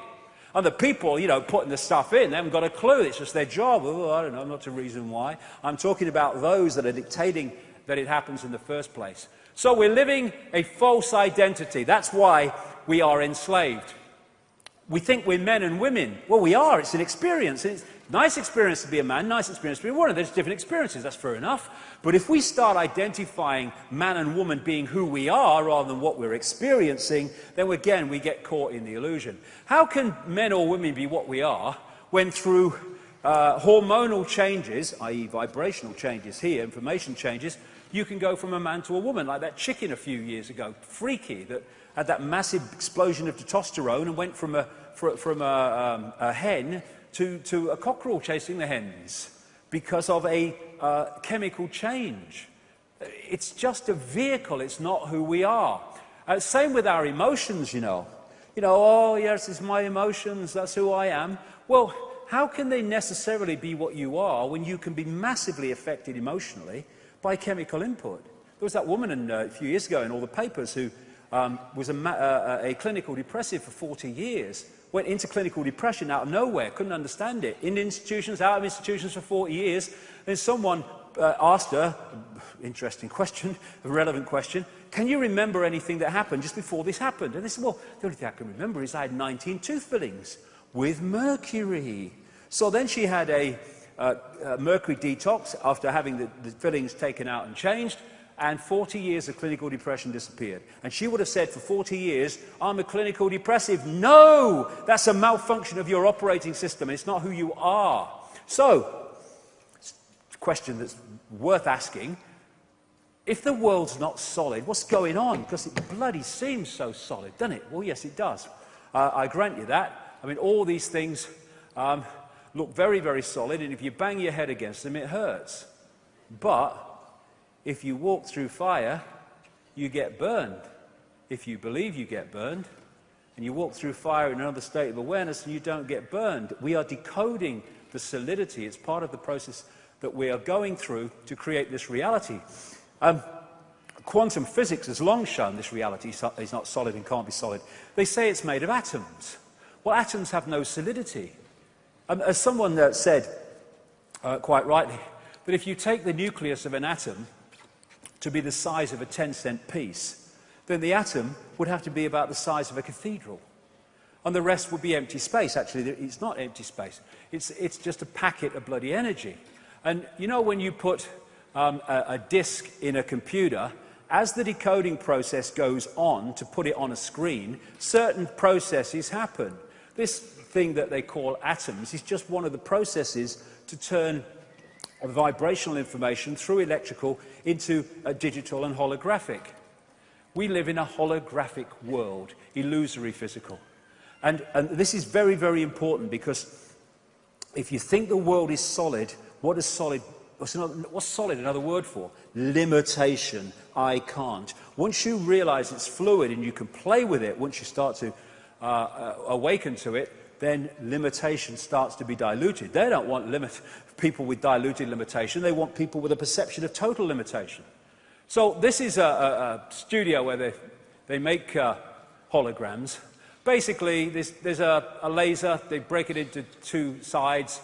One goes onto a photographic print, one goes onto the print and bounces on, collides with that part of the laser, having taken on, in effect, vibrationally, the image that they want to holographically take a picture of.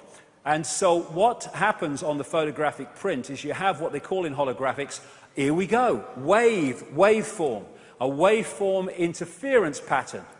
And it's basically like dropping two pebbles in a pond, and the waveforms go out from that, and as they collide, that is a waveform representation of where those pebbles dropped, how big they were, how fast they dropped. All those things are encoded in that waveform. If you could decode it, it would tell you that. And this is a holographic waveform on a holographic print. Looks like a fingerprint. I would suggest that's absolutely not an accident. Anyway, all you do then, because that is waveform information. It is another version of the waveform construct of the whole universe, which plays out into this by decoding it. And then when you decode this by firing a laser at it, amazing things happen. Apparently three-dimensional images appear. And they look as solid as you and me, but you can put your hand through them because they're illusions. There again is the print, fire a laser at it, bingo, there's a three-dimensional image. These are all holograms. Another hologram, another hologram. Oh, God, if only. But I'll talk about her after we've had a bit of lunch. Yes, I've lost my knighthood, you know. I've lost my knighthood. It was the Satanism at Balmoral that did it in the end. That was the clincher. Anyway, this is a guy on a stage in Melbourne. This is a guy on this stage in Adelaide, and he is a holographic projection. They're using more and more holograms in all these different ways. There's an Elvis hologram there. That's CNN playing with holograms. And thus, this physical world that seems so solid is actually a decoded reality through the digital to the holographic. I mean, you know, you can look at a computer game and the best of them look real solid when you're looking at the screen. It's just information being decoded. The world is holographic of the conscious mind. In 2009, after I've been talking about this and writing about this for years, I came across this New Scientist magazine, centre of mainstream science in Britain magazine, from 2009, and the front cover was, "You are a hologram projected from the edge of the universe." Because some mainstream scientists even now are seeing that the cul-de-sacs exist for all the mainstream explanations for reality. They go nowhere. There has to be another explanation, and a number of them are now going into the holographic level. But we're not. It's not a hologram projected from the edge of the universe. It's not. It's a hologram being decoded from information that pervades the frickin' universe. That's what it is. And there's this other thing about this question that many scientists have, when they've seen that something can take a waveform and a particle form at the same time. How is that possible? Well, let's look at the hologram. When you have your holographic print, your information construct in waveform, and you decode it with the laser and it projects the three-dimensional illusory physical image, then you have the physical and you have the waveform at the same time. Not only that, they have to exist at the same time, because that is merely a projection from that. Take away that, you take away that. And the other great thing is, it explains so much, this one. The other great thing about holograms is that every part of a hologram is a smaller version of the whole. Thus, if you take a holographic print and you cut it into 4 and fire the laser at each one, you do not get a quarter part of the picture, you get a quarter-size version of the whole picture. So every part of a hologram is a smaller version of the whole. Yes, the smaller you go, the less clarity you get, but it's still a smaller version of the whole, and that's what this is. Reflexology and acupuncture and other alternative ways of healing can find places on the hands and the feet where they can treat organs and other parts of the body, because the feet, the ear, the hand are just smaller parts of the body hologram. Therefore, there is a connection between them fundamentally, and if you treat the smaller part of the hologram, you affect the whole hologram. This is why acupuncture can find, reflexology can find these points on the ear, for instance, which represent all different parts of the body. And palm reading and all that stuff is from this, because in that hand is information from the entire body. So we have as above, so below. We have the human energy field in the smaller part of the hologram, and we have the earth energy field in the greater part of the hologram. We have the hologram, again, expressed there in the brain cell and the universe. And as William Blake, in a greater part of that poem, to see a world in a grain of sand and heaven in a wild flower, hold infinity in the palm of your hand and eternity in an hour. A pinhead and infinity are the same thing. This is just one point, literally, within the greater ocean. And this is what we are, a point of attention within the greater ocean. And again, scientists have said, how can particles communicate when they're billions of miles apart and communicate instantly? Answer, they are not billions of miles apart. They are expressions of the one infinite whole, and thus, when they move as the one infinite whole, their communication must be instant, because there is actually no space between them. And then, dogmas. Dogma's got a fret on now. Astrology. Astrology! Freaks! Rubbish! Well, let's have a look what astrology is. We see planets and stuff like that moving around. But if we go back to the waveform construct from which everything comes, this is just the holographic decoded level of them, they are information fields. And as they move through the greater information field, they are impacting cosmic internet, posting, receiving, upon the greater field. We interact with that greater field. So as the planets move, the information fields move, and affect the greater field, they are influencing us. And if we are locked into a certain point in this cycle, then we take on a different expression of that universal field when we connect with it, what we call birth. Some people say, when we are first created, and before the birth process happens. But therefore, we take on a different field, part of the universal field. So as we go through life, we are going to be influenced and be affected by the greater changes in the greater field as the planets move around and go into their conjunctions and stuff, than someone who comes in at a different point and therefore takes on a different expression of that field. It's all energy interacting with each other, information interacting with each other. And when you take the holographic nature of reality, never mind the greater consciousness, even at the level of the body, we are a smaller version of the universe.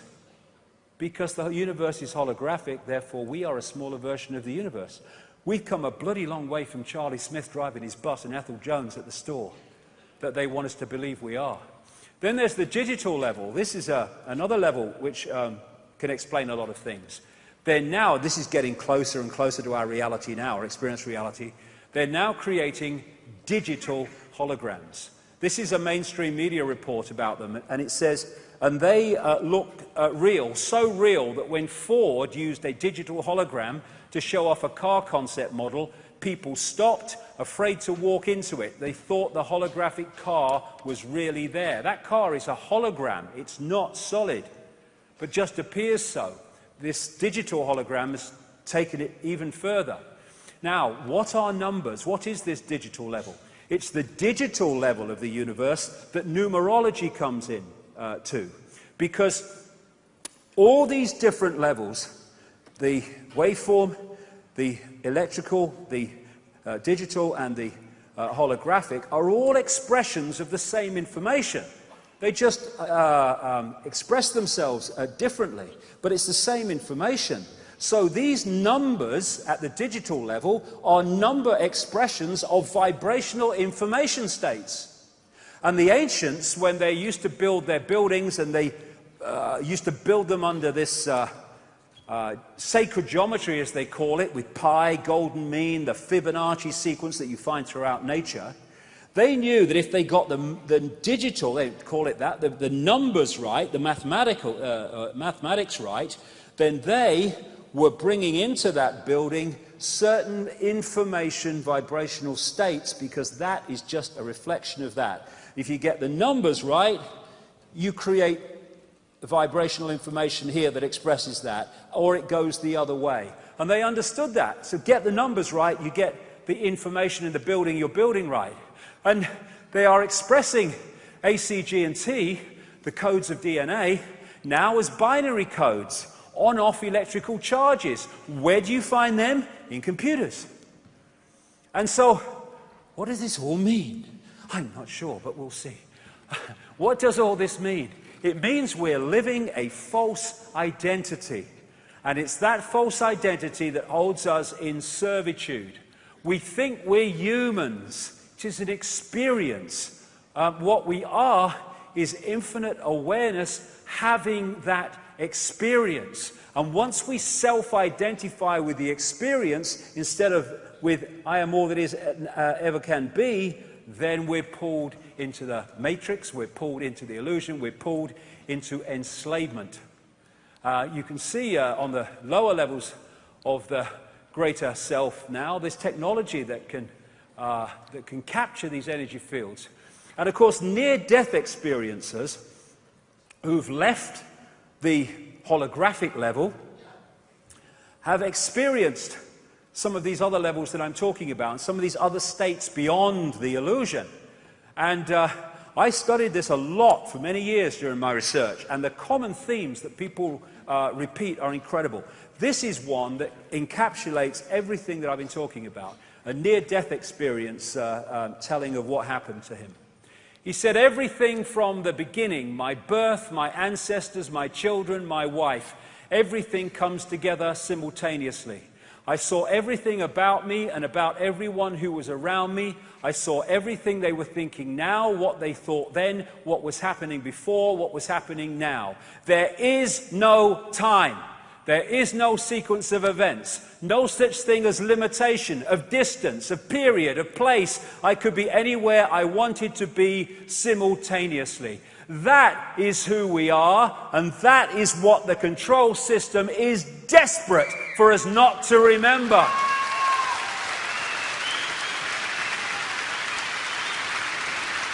And when we get caught in the telescope, in the lens, we can get caught in the illusion of time and space. And massively involved in that are the two hemispheres of the brain. This is a big thing in terms of the way we're controlled and enslaved. There are two hemispheres of the brain, the left and right, and then there is this bridge, corpus callosum, that's supposed to be the means through which they talk to each other.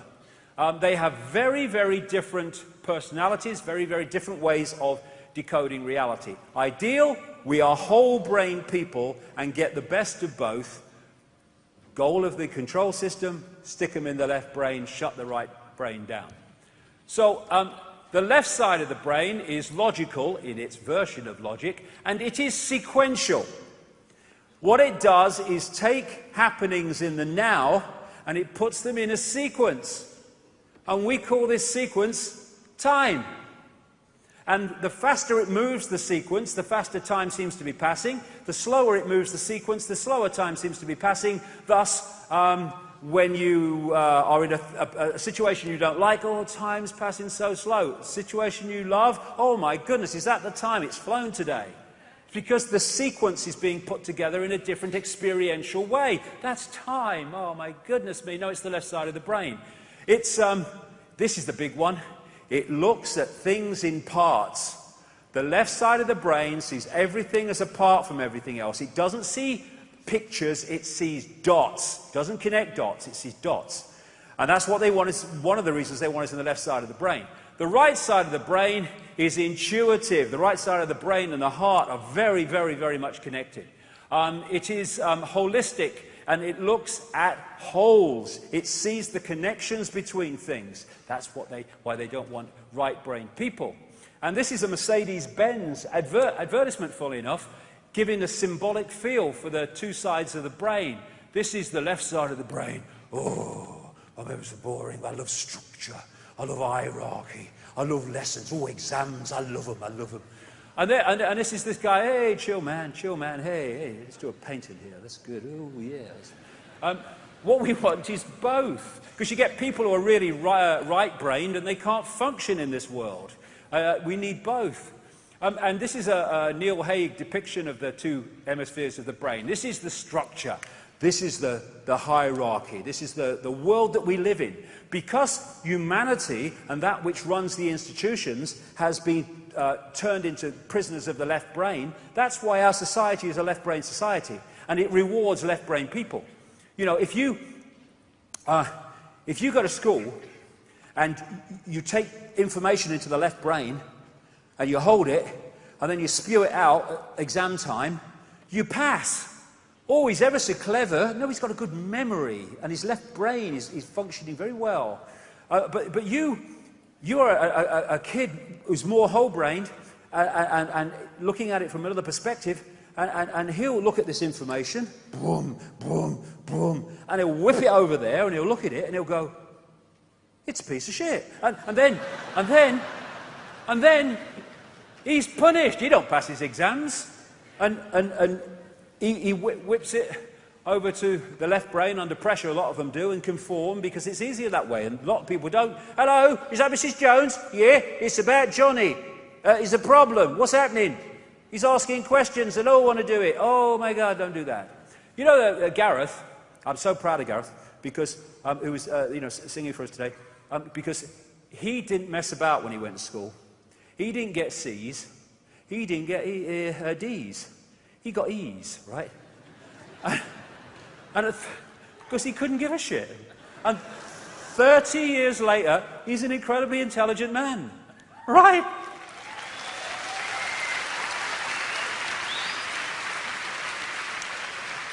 And here's another Neil Haig depiction. What this system is set up to do, therefore, and what I've just described is part of it, is to firewall off the left side of the brain and keep right-brain people out.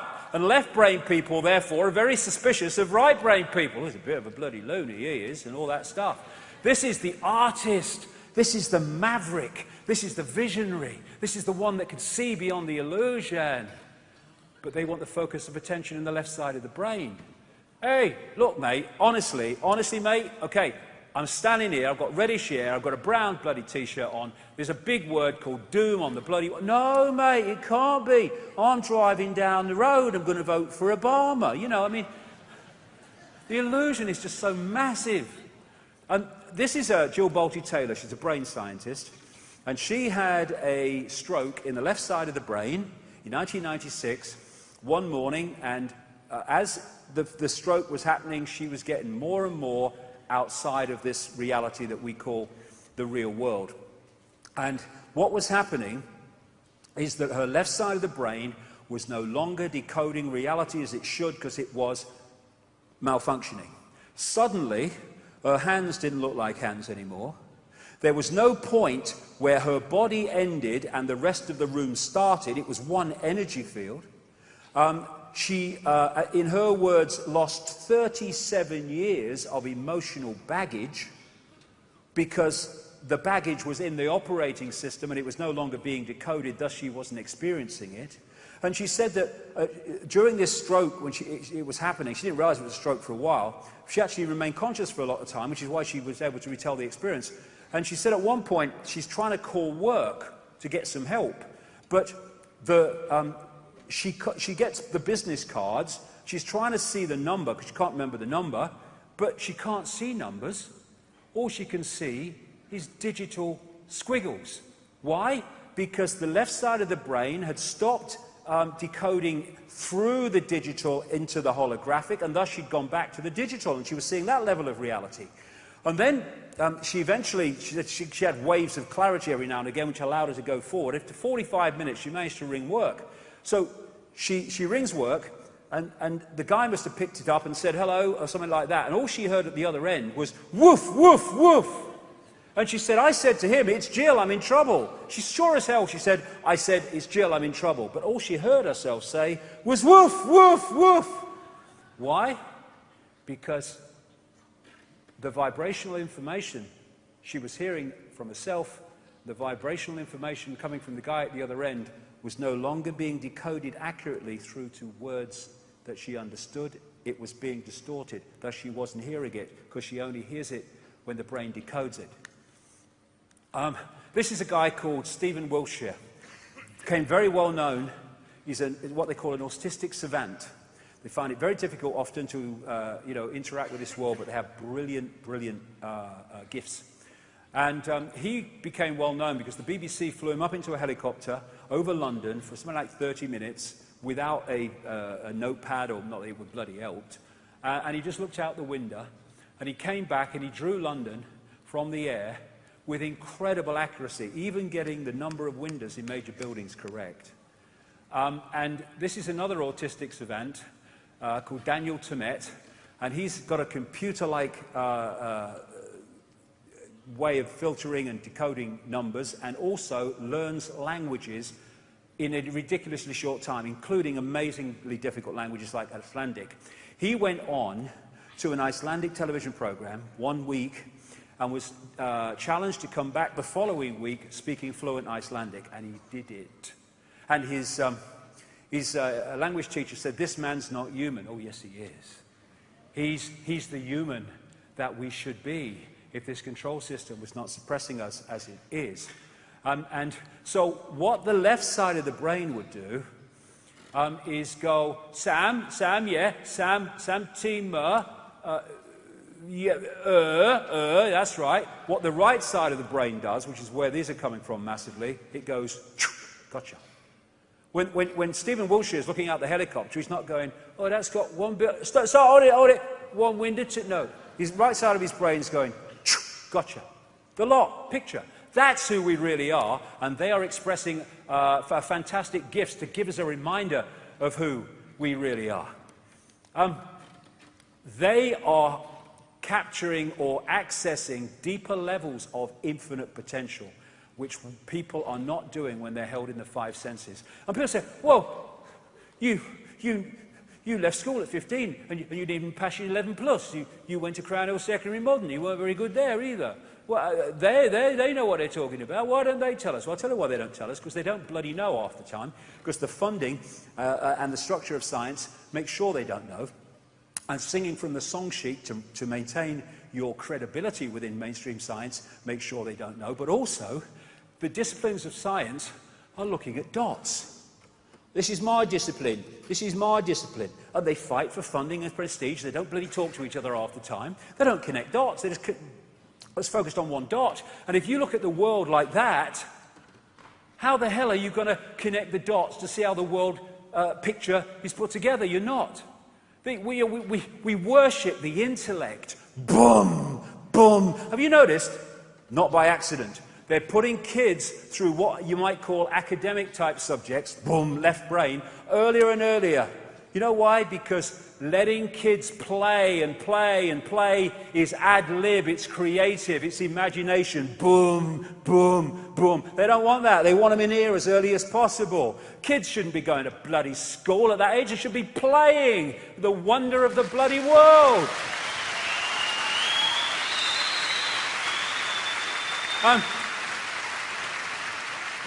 Compared with consciousness, compared with the heart innate intelligence, this is the village bloody idiot, but we worship it. This is the isolated intellect. That's why the world's bloody mad.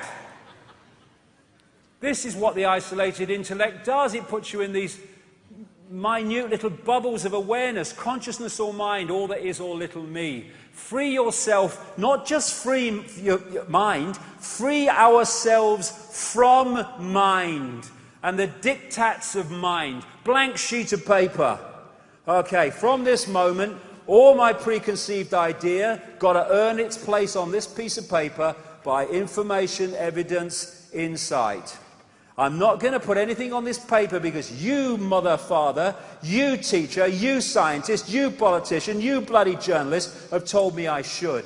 I'm deciding what goes on my piece of paper because I am a unique expression of all that is. And I'm not you, I am me.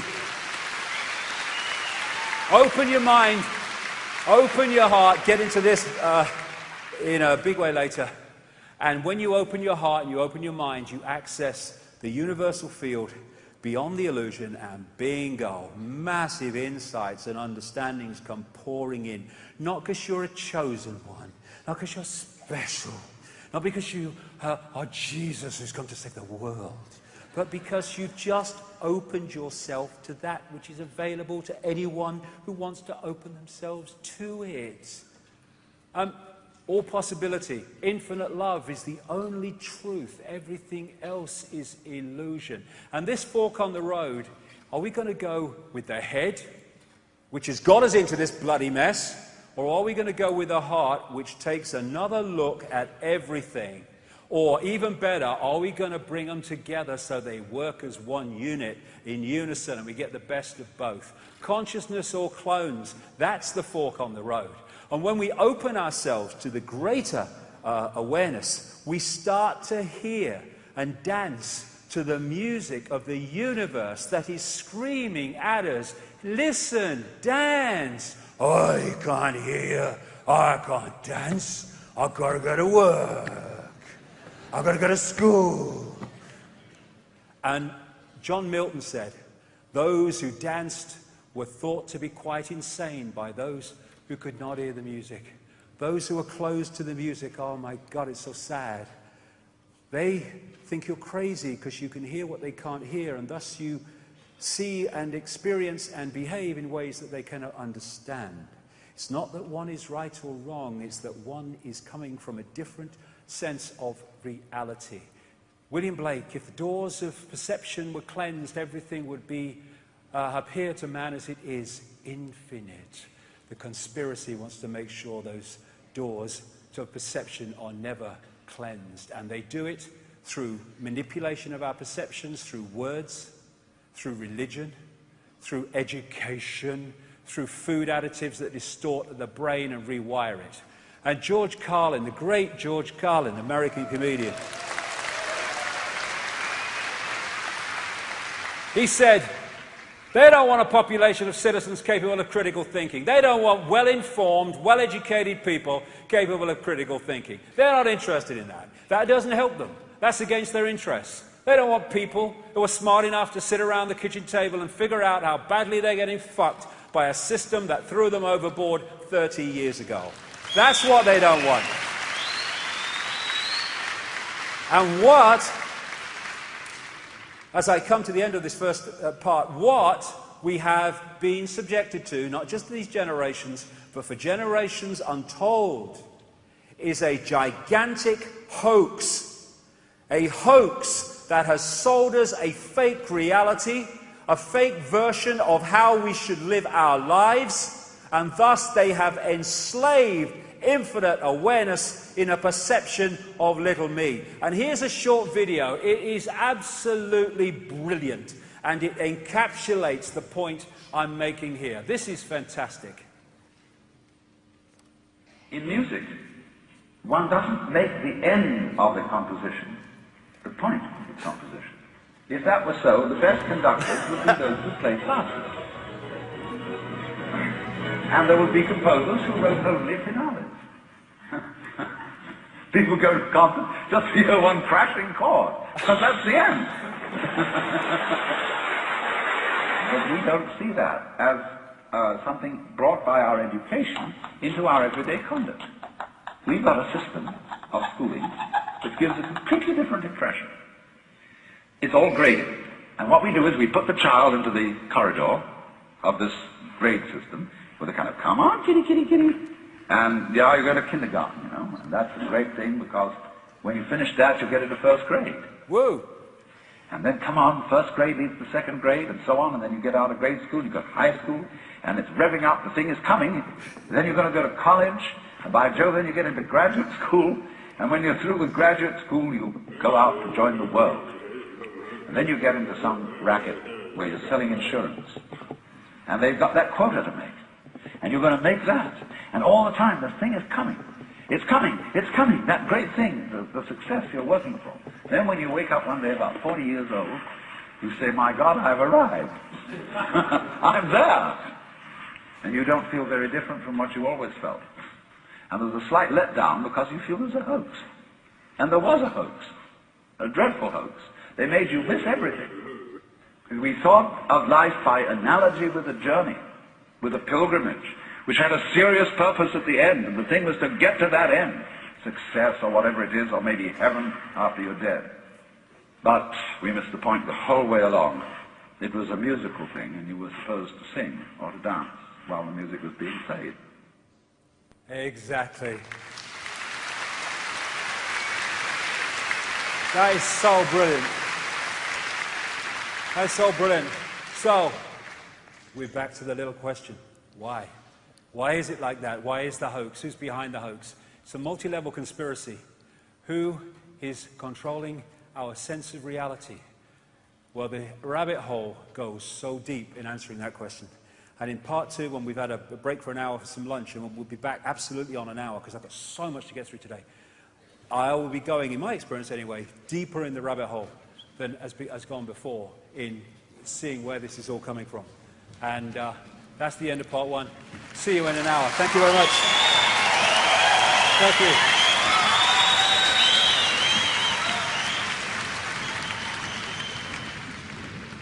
This break is for 1 hour. Please feel free to get food and drinks from the foyer during this time, but please remember the show will restart in precisely 1 hour.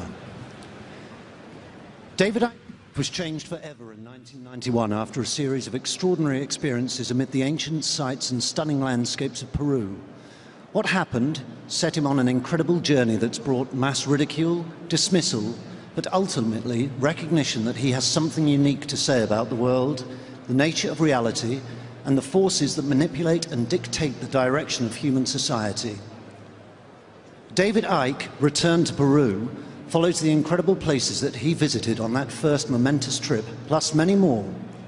A group from around the world went with him to the breathtaking Machu Picchu, Lake Titicaca, and other locations and power centers in this incredible country. This new and exclusive DVD is available to buy in the foyer now. Please just ask one of the sales assistants for details.